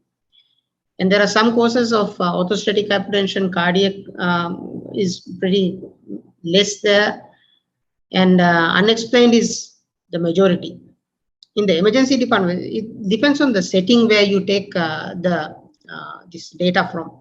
When you look at the cardiology department data, it will be mainly because of cardiac causes which come to the cardiac department, right? But when the patient present, they don't present to the cardiology department, they present to the emergency department. And there, when you look at the causes, most of the causes of syncope are because of reflex. That's around 35, 40, 50%. And cardiac syncope comes to around 5 to 21%. And still you have unexplained 17 to 33%. So when a patient presents with probable total loss of consciousness, you have to first take a history and establish whether it is a syncope or not. If there's no total loss of consciousness, then you act as needed. But if there's a non-syncopal total loss of consciousness, for example, epilepsy, psychogenic, or some other cause, treat appropriately. If the patient has syncope, then all the fun starts. Then you have to first take a history, examine the patient, take ECG, supine tandem BP, all these things. And if you are certain of or highly likely diagnosis is there, you start treatment for it. But if the patient diagnosis is uncertain, which is majority of the cases, then you have to stratify the risk. If they have a high risk of short-term serious events, then you have to evaluate the patient, maybe admit. It's coming later. If the patient is low risk, but if the episodes are recurrent, then you have to test fast and start treatment early. If the patient has a low risk or a single or rare occurrence, you can just explain to the patient. You have to evaluate, but you can send the patient home. So in risk stratification, in the initial history, if the event is associated with prodromal typical of reflex syncope, that is lightheadedness, feeling of warmth, sweating, nausea, vomiting, or if it occurs after sudden unexpected unpleasant sight, sound, smell, or pain, after prolonged standing, during a meal or postprandial, triggered by cough, defecation, or micturition, with head rotation, standing from supine sitting position. If any of these is there, that is low risk because you know what is going on. If the patient is this is a new onset of chest, if the patient is a new onset of chest discomfort with breathlessness, abdominal pain, or headache, syncope during exertion or when supine, and sudden onset of palpitation immediately followed by syncope, these are high risk features. So you have to evaluate this patient. These are high risk. This is a high risk category where you'll have to admit and see the patient. And if these three things: no warning symptoms or short, less than 10 seconds prodrome, family history of sudden cardiac death at young age, syncope in the sitting position. If these things happen in a patient with structural heart disease or abnormal ECG, then they become high risk features. In the past, if the patient has long history, several years of recurrent syncope with low risk features with the same characteristic to the current episode, or absence of structural heart disease, they again low risk. If the patient has severe structural or coronary artery disease like heart failure or low EF or previous MI, those patients are again at a higher risk. On examination, if the findings are normal, they are lower risk. If the patient has unexplained systolic BP in the emergency less than 90, suggestion of gastrointestinal bleeding on rectal examination, persistent bradycardia, in awake state, in absence of physical training, not in every single person. Okay, so undiagnosed systolic murmur, all these are high risk features. So on the ECG, if it is normal, that is low risk. But if the patient ECG is showing changes consistent with ischemia, morbid type 2 second degree or third degree AV block, slow AF, persistent sinus bradycardia, bundle branch block or interventricular conduction delays, signs of cardiomyopathy, sustained or non-sustained ventricular tachycardia, not supraventricular, dysfunction of a pacemaker or ICD, long QT, Brugada type 1. These are again high risk. But on the ECG, if the history is suggestive of arrhythmic syncope, Mobitz type 1, second degree AV block and first degree AV block with markedly prolonged PR intervals, they are also significant. And asymptomatic inappropriate mild sinus bradycardia, that is 40 to 50, is also significant. Proximal supraventricular tachycardia or atrial fibrillation, that is also significant. Pre-excited QRS complexes, short QTC, atypical Brugada pattern, negative T wave suggestive of arrhythmogenic right ventricular cardiomyopathy. These are all significant if the history is suggestive of arrhythmias. Now, there are multiple scoring systems, San Francisco, Rose, and Canadian. Some of these are commonly used ones. And in these, actually, the higher you score, the worse it gets. So there's this San Francisco one evaluates for 7-day serious events, and that has a high sensitivity but low specificity. So 1 year, Martin score has 1 year severe arrhythmia and arrhythmic death. So if the patient has a score of 3 or 4, there's a 27% chance the patient will probably succumb to it. So these can be used. I'm not going to go into all the details of this. So how do we manage patient in the emergency? First thing is the syncope the predominant reason for ED presentation? The patient may come with a fracture of the leg, and on asking several times, the patient may say, I also lost consciousness. So you don't start concentrating on the LOC and forget about the leg. You have to first treat the primary presenting complaint, right? So if the syncope is one of the symptoms of an acute principal disease, then you follow the care pathway of the principal disease. But if the syncope is the primary presentation, is diagnosis uncertain? If the diagnosis is certain, you proceed with the treatment of that particular diagnosis. But if it is uncertain, then you have to risk assess the patient, find out his risk of further arrhythmias or further episodes of syncope or death, cardiac events, and proceed. So clinical features which can suggest, for example, reflex syncope, they have a long history of recurrent episodes. It usually starts before age 40 and after unpleasant sights, pain, smell, prolonged standing during meals, being in crowded or hot places, autonomic activation before syncope,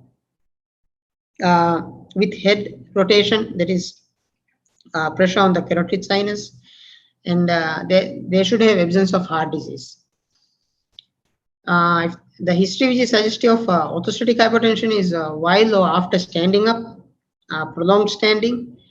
The patient says standing after lightheadedness is there after standing after exertion, postprandial hypotension, temporal relationship with start or changes of dosage of vasodepressive drugs or diuretics, and presence of autonomic neuropathy or Parkinsonism. So cardiac syncope is suggested when the duration, when it occurs during exertion or when supine, sudden onset of palpitation immediately followed by syncope. There's a family history of unexplained sudden death in young people, presence of structural heart disease or coronary artery disease, and if the ECG is showing bifascicular block or other intraventricular conduction abnormalities, Mobitz type 1, second degree, and first degree AV block with marked prolonged PR intervals, asymptomatic mild inappropriate sinus bradycardia, non-sustained VT, pre-excited QRS, long or short QT intervals, early repolarization pattern, ST segment elevation with type 1 morphology in leads V1 to V3 for Brugada pattern, negative T waves in right precordial leads, and epsilon waves suggestive of ARVC, arrhythmogenic right ventricular cardiomyopathy, left ventricular hypertrophy suggestive of hypertrophic cardiomyopathy. So these things are suggestive of a cardiac cause of syncope. So when the patient presents after the initial evaluation in the emergency department, you have to find out whether the patient is low risk or high risk. If low risk features are there only, then it is probably reflex or situational or orthostatic syncope. So you can discharge the patient directly from the ED and ask the patient to follow up in the OPD. If it is recurrent, then you may have to admit the patient. If it's frequent, if it is high risk features, if the patient has high risk features, any high risk feature requires intensive diagnostic approach, should not be discharged from the emergency, and they require admission for diagnosis or treatment. And if the patient has neither high nor low risk, they should not be discharged again. They should be observed in the hospital for at least 24 hours. And evaluated to see if the patient has any high risk features developing.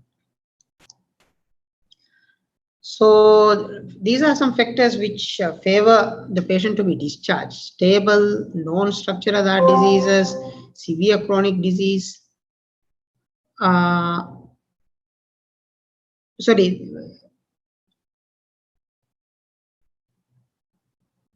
Yeah, these are patients who may need to be evaluated in hospital but not admitted. Stable non-structural heart disease, severe chronic disease, syncope during exertion, syncope while supine or sitting, syncope with prodrome, palpitation at the time of syncope, SVTs, ECG suggesting inheritable arrhythmogenic conditions. If the ECG suggestive of ARVC, these are all not high risk, but the patient should be managed in the ER observation unit and or fast track syncope unit, meaning the patient should get an early appointment. We don't have an syncope unit, so the patient should get an early appointment to OPD and be evaluated fast. So the patients, if the patient has any potentially severe coexisting disease that requires admission, he has to be admitted. Injury caused by the syncope, they have to be admitted. Need of further urgent evaluation and treatment if it cannot be achieved in another way. Need for treatment of syncope, then these patients, they should be admitted to the hospital. So treatment wise, reflex and orthostatic, I'm just going to go through this very fast. Reflex and orthostatic intolerance, if unpredictable or high frequency, then you have to consider specific therapy or delayed treatment guided by ECG and documentation. Predictable or low frequency, then you just educate the patient, reassure the patient. If the patient is having cardiac arrhythmias, then you start specific therapies for it. Structural, that is cardiac or cardiopulmonary, you start again treatment for the underlying disease.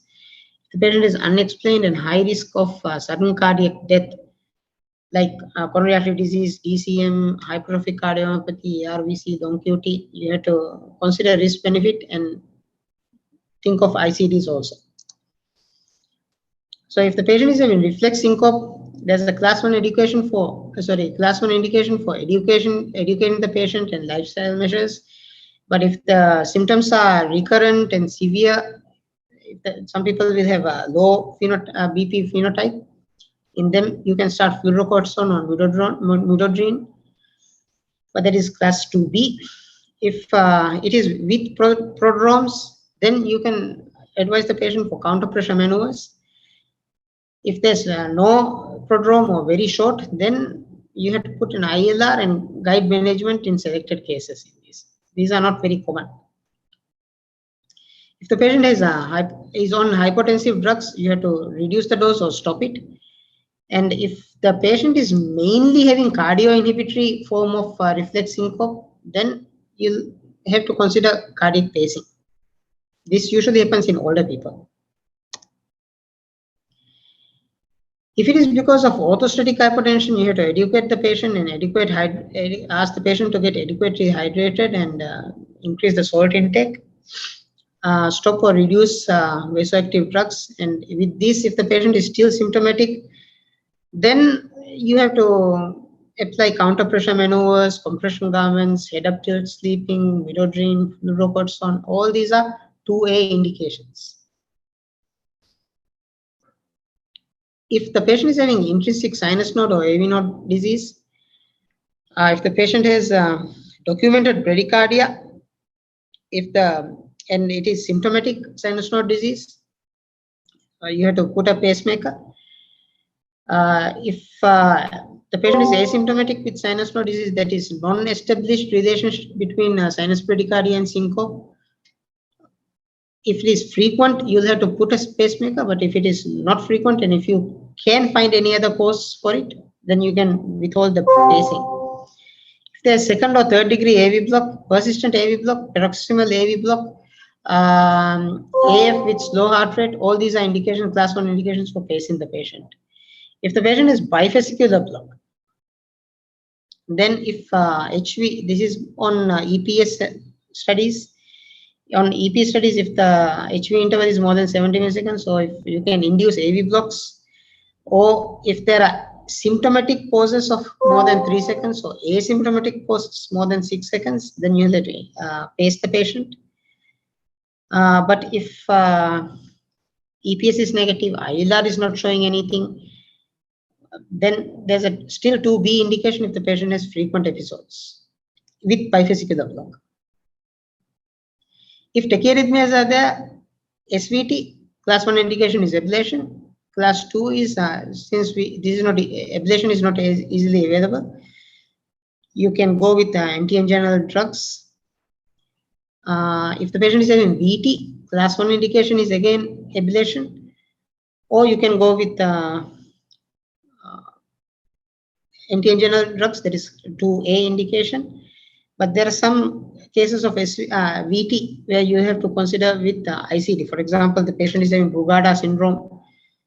There's nothing you can actually, no focus, you can ablate. So in those cases, you can go with ICD and also anti-anginals anti-arrhythmics may be necessary in these patients.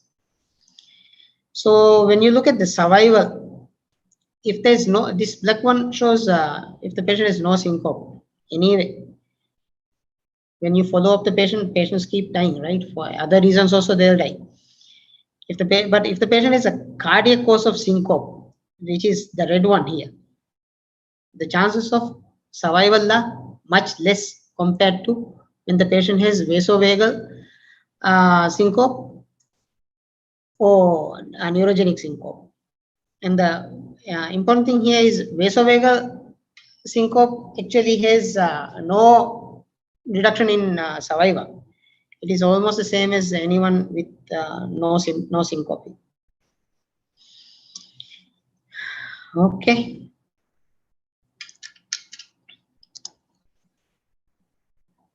Yes, thank you, Dr. Mikdad. I think most of us are in full blackout now. If there are any questions, you can shoot at him.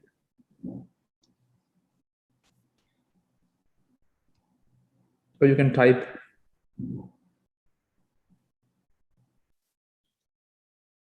Well, I think they have had a good overview, summary, and a little bit detail of the topic. So we'll be moving on to the next speaker. The Occam's, sorry, it's clinical problem solving. I don't even know how to pronounce it. Anyway, I will give it There's a question. Shaufa to There's a question, I think. Oh yeah, there's a question. Yes. Return to work after syncope will depend on a risk category, like riding, bike, driving, etc.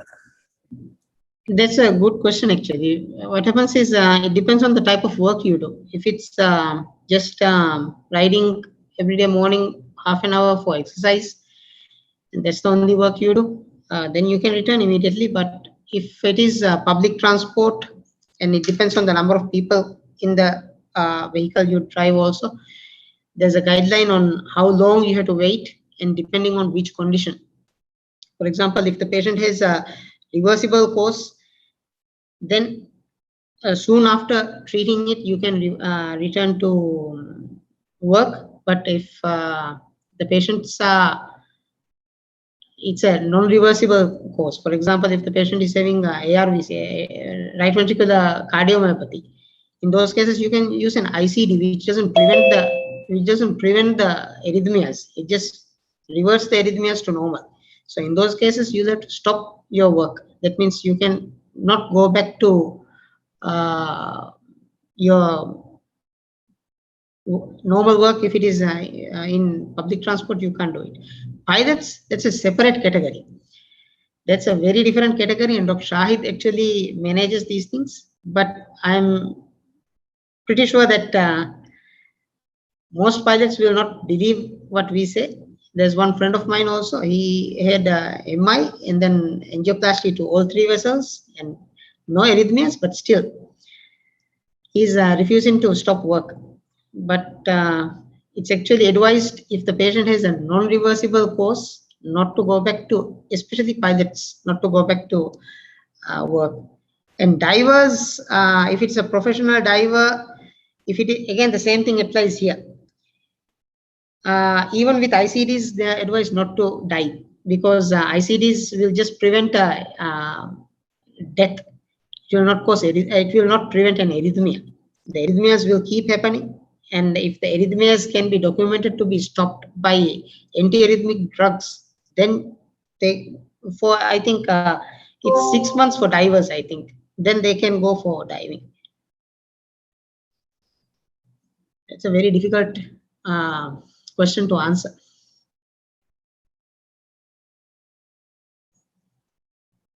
Ahmad, clear or more confused?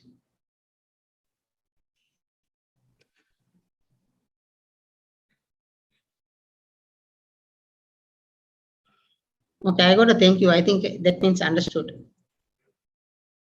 Probably afraid to raise more questions.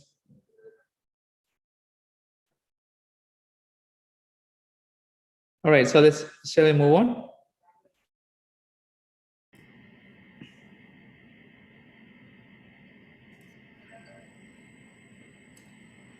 Thank you, Dr. Muhammad Ali. Am I audible? Yep, Crystal. Yeah, thank you. So,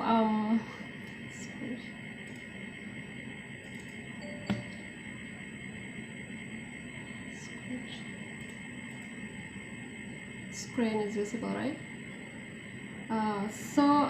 I hope everyone is awake, and since this presentation has a lot of video clips, I hope I'll be able to load these things. Yeah, my topic would be clinical problem solving. I have named this case scenario as Occam's razor. Probably now you might have heard about this Occam's razor from Dr. Affa's presentation by now. Actually, this is a principle which is very much used in medicine as well. It is used in the 14th century by William of Occam, and if I have to explain it in simple terms, it means that when a patient presents with a range of symptoms and signs, it is more likely that the patient has a single disease which is causing these signs and symptoms, like a single unifying disease, rather than it being due to a different disease occurring at the same time. So while we are moving on with this case scenario, I hope we could a little bit brainstorm, and why this fits into this Occam's razor, we would be able to find it out by the end of the presentation. So as the saying goes, like when the simplest solutions is most likely the right one. So this patient is a 52-year-old male who was never a smoker, with underlying DLP, with strong family history of premature CAD. This patient presented to a health center with sudden onset epigastric burning pain on 11th of January. Around 1 p.m., the patient got the pain at 1 p.m. and he presented to the health center around 3 p.m. And it was associated with belching, nausea, and typhoresis, which was relieving with antacids. The patient was taking antacids at home, and it temporarily relieves the pain. When he presented to the health center, the vitals were stable. BP was 120/70, pulse 86, SpO2 was 98. Systemic examination was unremarkable. So at this point, we would be having some differential diagnosis.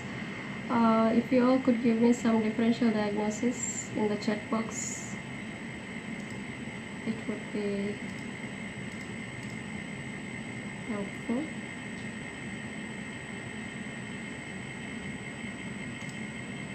Oh. So anyways, the first thing which would come to our mind would be, is this an acute coronary syndrome? Because the patient has underlying risk factors for acute coronary syndrome, has family history of CAD, underlying DLP, and also a patient presenting with epigastric pain associated with diaphoresis. So the first thing we should rule out ACS. The other simplest could be as simple as a gastritis or peptic ulcer disease, or it can also be pancreatitis. So as expected, an ECG was taken. If you see here,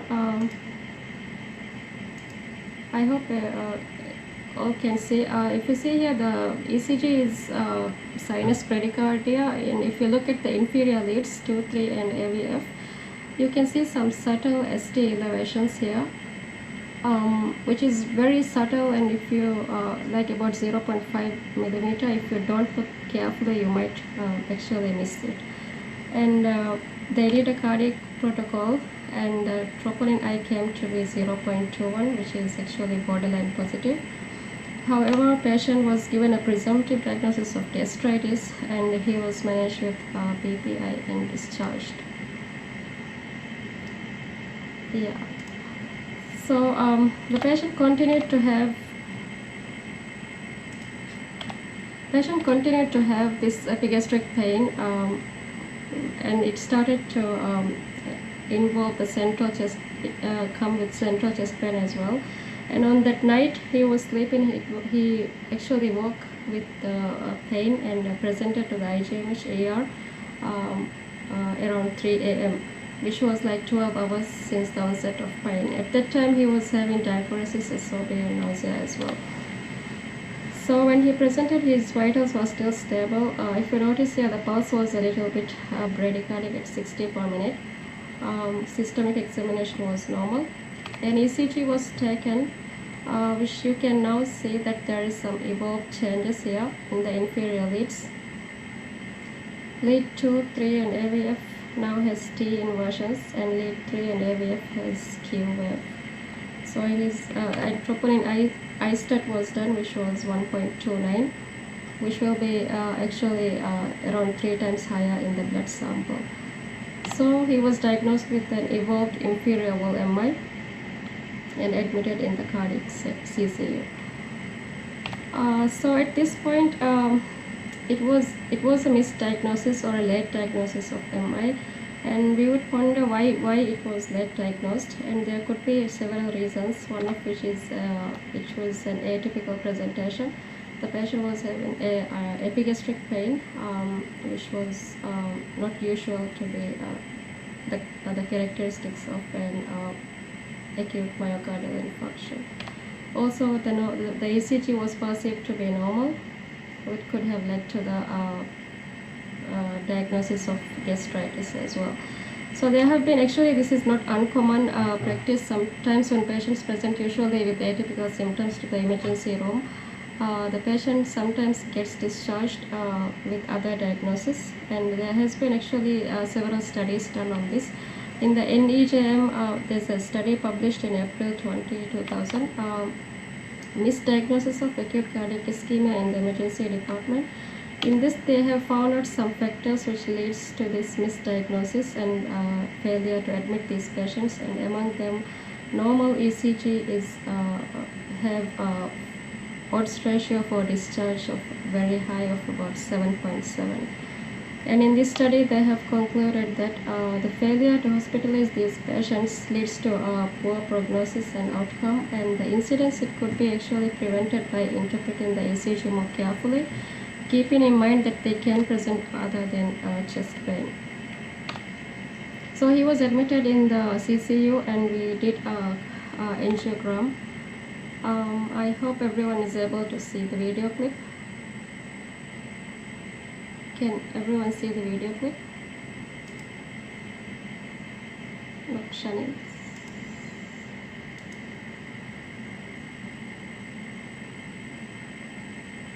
Okay, so this is the right coronary artery which you see here.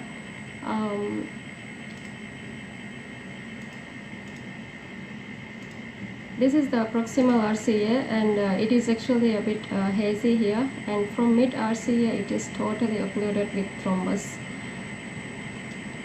The left side is you see here, this is the LMCA and this is the LAD. LAD actually has a proximal lesion of about 70% stenosis. This is the LAD here, which is in this view it's not very visible, but it has a distal about 90% stenosis. So he underwent primary PCI to the RCA, and this is after the stenting. This is a huge right coronary artery, dominant, and TIMI3 flow was achieved. And actually he has 3 vessel disease, and we plan to do the left system after on an elective admission. So he underwent some basic baseline investigations during that admission, which was, most of it was normal, and the maximum troponin rise was 7.7. He is actually he has underlying DLP, so total cholesterol and LDL was a bit high, but this may not be reliable because of the phasic fluctuation during acute MI, so we have to repeat it after about 2 weeks to get the actual value. An echocardiography was done, which had hypokinetic inferoseptum with preserved thickness of an EF of about 70%. And he was discharged on 14th January after 2 days of admission without any complication. The patient got readmitted for an elective PCI to the left system about 11 days later on 25th January 2021, and this was the pre-revascularization. If you see clearly, if you see, you can see a proximal block in the LAD of around 70% here, and in this view you can see the distal LAD lesion of about 90%. So PCI to LAD and PCI to LCX was done. He was fully revascularized, RCA, LCX and LAD was stented, and he was discharged on the next day on 26th with DAPT, statin, beta blockers and S inhibitor. Now patient comes back to the ER 1 day after discharge on 27th January. He comes back with history of acute onset severe abdominal pain, which was associated with nausea, vomiting, fatigue, and SOB. His vitals were stable at that time, and systemic examination was unremarkable. For abdominal examination, there was no tenderness, bowel sounds were present. So there could be like a wide possibility of differential diagnosis at this point. If you can give me some differential diagnosis in the chat box. Yes, pancreatitis is a likely diagnosis. PCI was done via radial artery. Acute mesenteric ischemia, stent thrombosis, yes. Aortic dissection possible. Yes. So the patient was recently had an MI, fully revascularized, coming back with an abdominal pain. Could it be a reperfusion injury, or it could be acute stent thrombosis, because this patient previously also presented with the atypical features of epigastric pain. Could be that he had stent thrombosis. Pericarditis is a possibility, complication of an MI. Usually, this reperfusion injury also can cause leaking of fluids around the pericardial sac, can lead to pericarditis. Heart failure is a possibility. It can be because of reperfusion injury also it can lead to heart failure, or the MI itself can lead to heart failure. It could be some mechanical complication of MI, ventricular free wall rupture, or is it papillary muscle rupture, or MR. It could be mesenteric ischemia, very likely, because this is a possibility of after an MI, and acute pancreatitis possible here, and hospital-acquired infection as well. So there is a wide range of differential diagnosis at this point. Obviously, we would take an ECG in the ER. Before that, I would like to mention something about this reperfusion injury. So if we see this, this here, after the onset of chest pain and the patient gets MI, this is the infarct size and this is the timeline here. When the patient had the infarction, actually the cardiac muscles can is reversible. It is the death of the cardiac muscles. They are reversible within 15 to 20 minutes of ischemia. So after that, there is a linear increase as the time progresses. The infarct size increases here, and you can see in the red line here. And once the primary PCI is done here in the green line, theoretically, the infarct size should remain stable at this point. It should not increase. However, when we reperfuse, there is actually the infarction, the size of the infarct actually increases due to the reperfusion injury. This is actually a paradoxical increase in the infarct size. So this might cause the pathophysiology, as in like thrombolysis or angioplasty. It can lead to increase in the oxygen-free radicals, altered metabolism like altered calcium metabolism, microvascular endothelial dysfunction, neutrophils, and complement activation. All these will lead to the reperfusion injury. Can either cause a stunned myocardium leading to maybe heart failure symptoms, or it can cause no reflow phenomenon causing MI, or it can have lethal reperfusion with myocyte necrosis. So this is actually a very possible differential diagnosis in this patient as well. So we took an ECG in the ER. The ECG did not show much changes compared to before. It has this inferior leads, it has T-wave inversion to 3AVF, and no new changes were noted. Cardiac enzymes did not significantly rise. When he was discharged, it was 7.7. Now it has come down to 1.3. So at this point, acute stent thrombosis is actually unlikely at this point. We did an echo in the ER. There is no new changes, no new RWMA was noted, good EF, no MR. LVH was noted before as well. There was no pericardial effusion, no papillary wall rupture, or there was no free wall rupture as well. Chest X-ray was done, it was normal, ruling out maybe hospital-acquired infections as well. So at this point, what do you think we should do next? Is it like, should we proceed with the CT abdomen? Should we evaluate for heart failure, infection or sepsis? Or should we proceed with the check angiogram?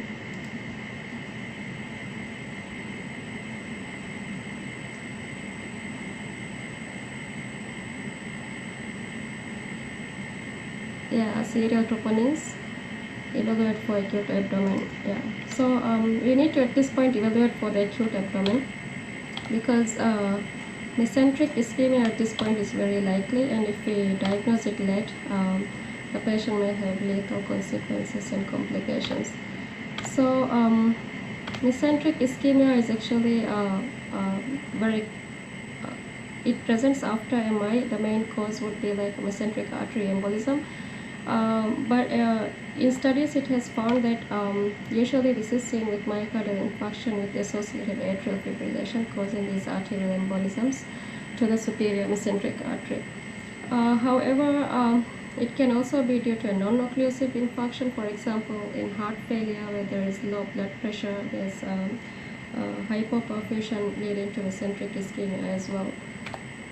And we have to recognize and treat it early because the mortality of this mesenteric ischemia is very high. If untreated, it is about 80%, and it can cause these intestinal infarction, septicemia, and its sequelae. In view of this, we have started the patient on IV fluids. Regular medications were continued and monitored. And due to this persistent chest abdominal pain, we took a surgical opinion at this point. Yes, COVID is also a possibility. Dr. Shanice has mentioned. We did actually COVID before the admission. COVID PCR was negative. It is also a possibility in this. So this is a picture of the contrast enhanced CT of abdomen and pelvis. CT shows that there is some pulmonary pleural effusion, pericardial effusion, and you can see here the superior mesenteric artery in the third picture, which is there's no thrombosis. There is no dilatation of the intestinal. There's no dilatation of the intestine. In the second picture, you can even see the pancreas very clearly. There is no signs of inflammation, no fluid collection around the pancreas as well. So even then, we did not rule out acute mesenteric ischemia because this could be a non-obstructive acute mesenteric ischemia as well. Amylase and lipase was done in view of this being acute pancreatitis. 2 sets of amylase lipase did not show any rise. Lactate LDH for this acute mesenteric ischemia initially did not rise. Lactate was 38, LDH 189. So that same evening, patient started to complain of sharp chest discomfort, which was worsening with deep inspiration, and it was improving on leaning forward. And it was associated with breathing difficulty, and he required narcotic for this pain relief. On examination,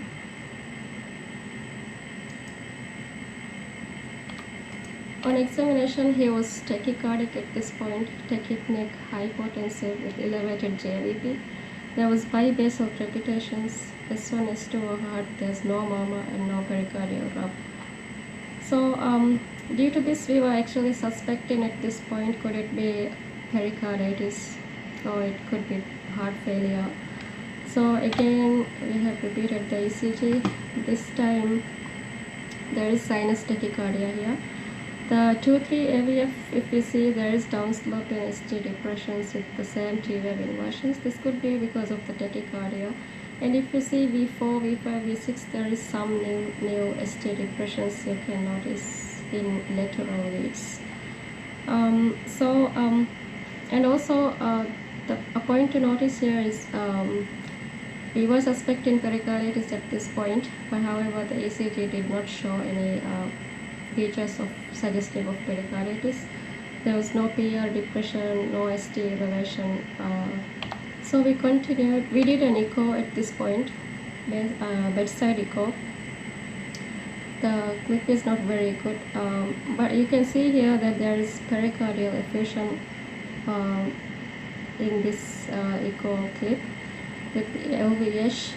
EF has come down. Actually, when he was discharged, it was about 70%. Now it is less than that, around 40-50. So this could be pericarditis or heart failure. Is the pericarditis leading to heart failure? But there were no signs of cardiac tamponade as well.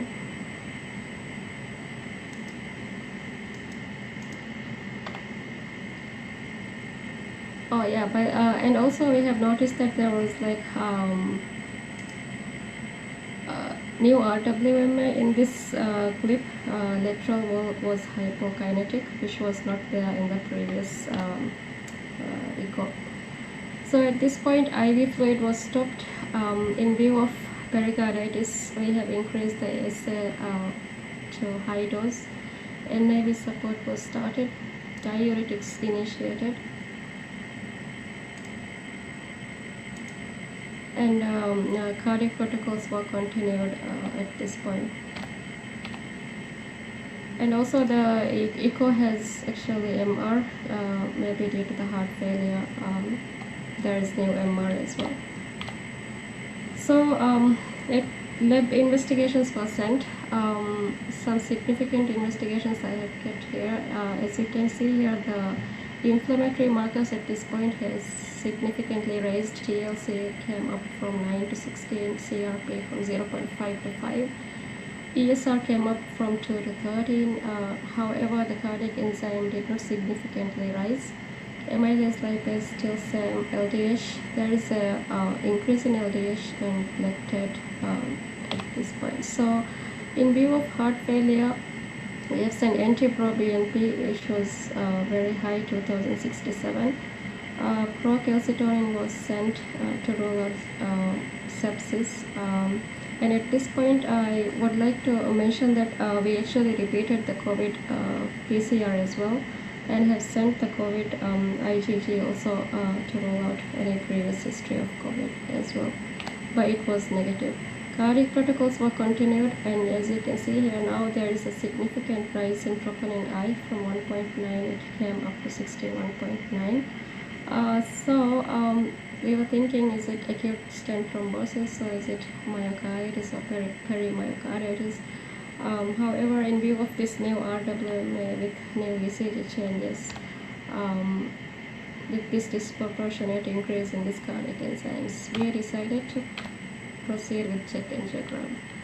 A check angiogram was done, which showed patent stents. This is the left side. LCX is patent and LAD is patent. RCA is patent, no stent thrombosis was noted. So the treatment was continued with the likely diagnosis of Dressler syndrome, perimyocarditis, and the patient condition improved. And looking backwards, the patient actually, if we look back at the timeline, the patient presented with an MI, which that was also with a late presentation or the late diagnosis on 11th, which was we diagnosed around more than 12 hours. And after 11 days, we did a staged PCI at this time. And from 2 weeks of MI, he presented with these symptoms. And it is actually the time that pericarditis, or the late onset pericarditis, which is also known as Dressler syndrome, develops. So he was treated in keeping in mind that this is Dressler syndrome, and actually the patient condition improved, the heart failure improved, and the symptoms subsided within 2 weeks time.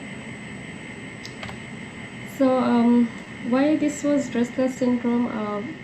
It could be like it is more commonly it happens to the patients who present more commonly with the atypical symptoms and late presentation.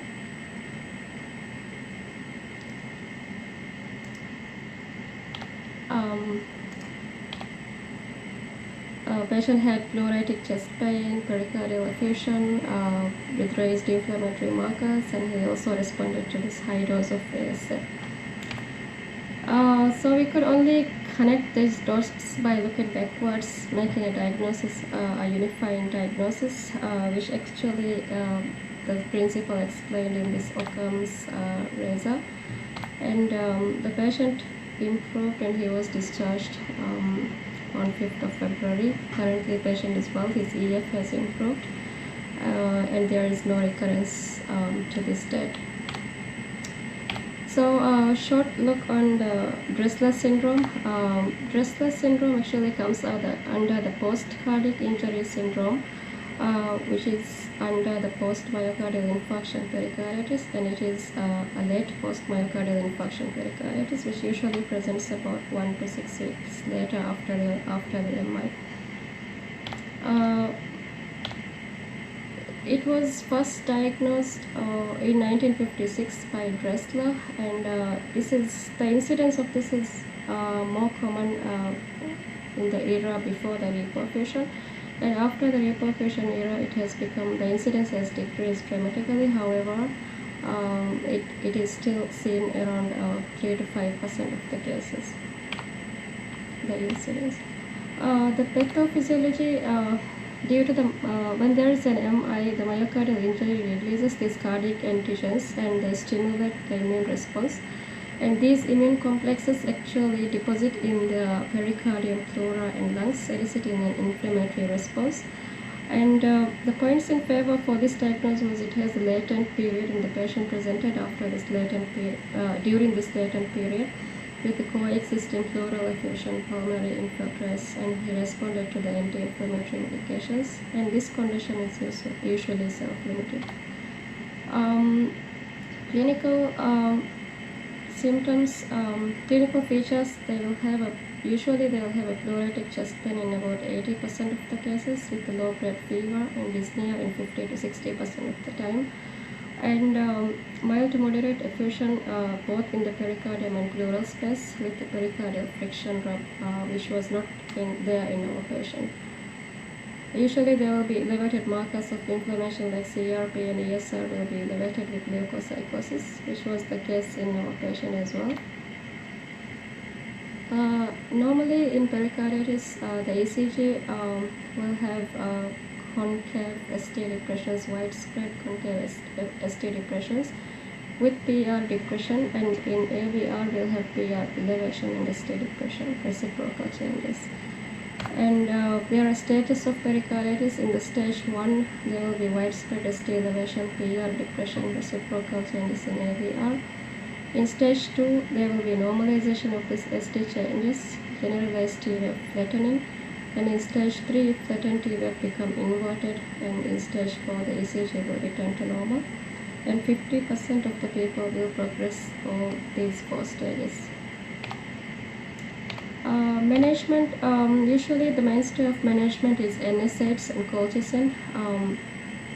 It can actually be modified based on the potential side effects and risk. For example, if a patient is on ASA after an acute myocardial infarction, we do not need to add NSAID. We can increase the dose of ASA.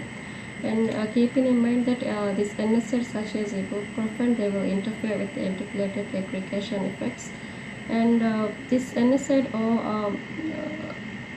ASA, the high doses are given for around 1 to 2 weeks, and then it can be tapered off till the symptoms resolve or the markers of inflammation comes down. We should also start the patients on PPI and keep monitoring the renal function, especially if the patient is on NSAIDs. And colchicine is effective actually in reducing the recurrence, but there is insufficient data for this. And in 2015, ESC guideline actually endorsed the administration of colchicine. Glucocorticoids, they are required in minority of patients with refractory symptoms, and 10 to 15% of the patients will have recurrence of pericarditis. Take-home message, though this restless syndrome has decreased in the reperfusion era, there should be a high index of suspicion in patients presenting with features suggesting pericarditis, and they do not always present with typical signs and symptoms. And immune-mediated response treated with NSAIDs and colchicine, and it is actually an immune-mediated response which is treated with NSAID and colchicine, and if treated early, the prognosis is good for these patients. That's all. Thank you. And any questions?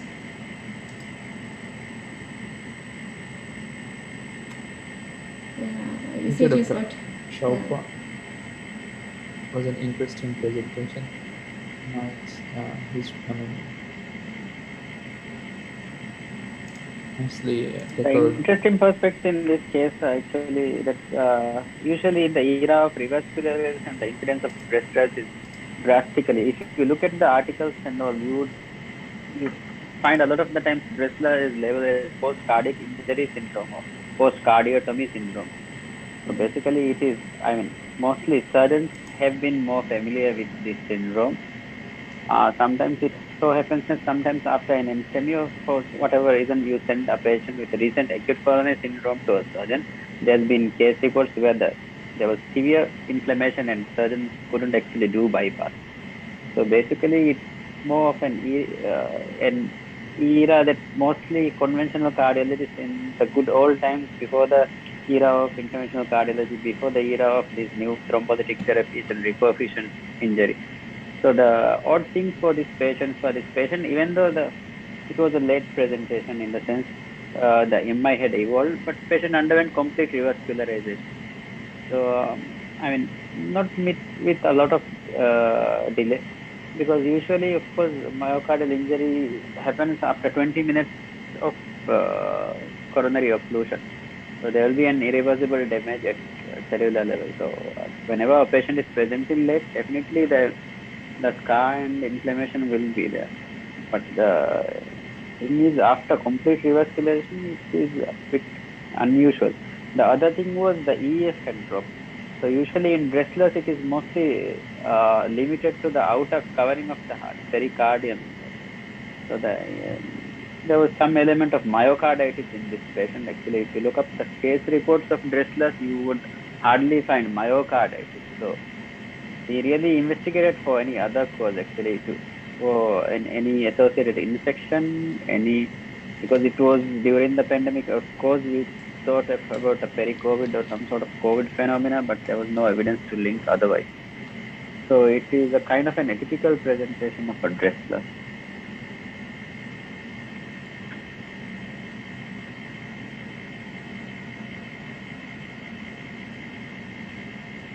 So any questions from the audience?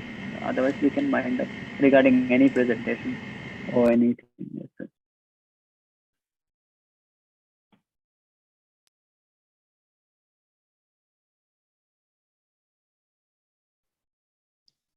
I think no one has any doubts. Everyone is sleepy. Yeah. So we sum up. Yeah. Nigu, are you there?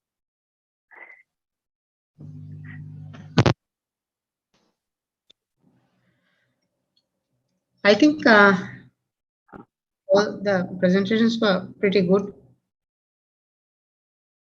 and probably it was too clear, so that no one has any question.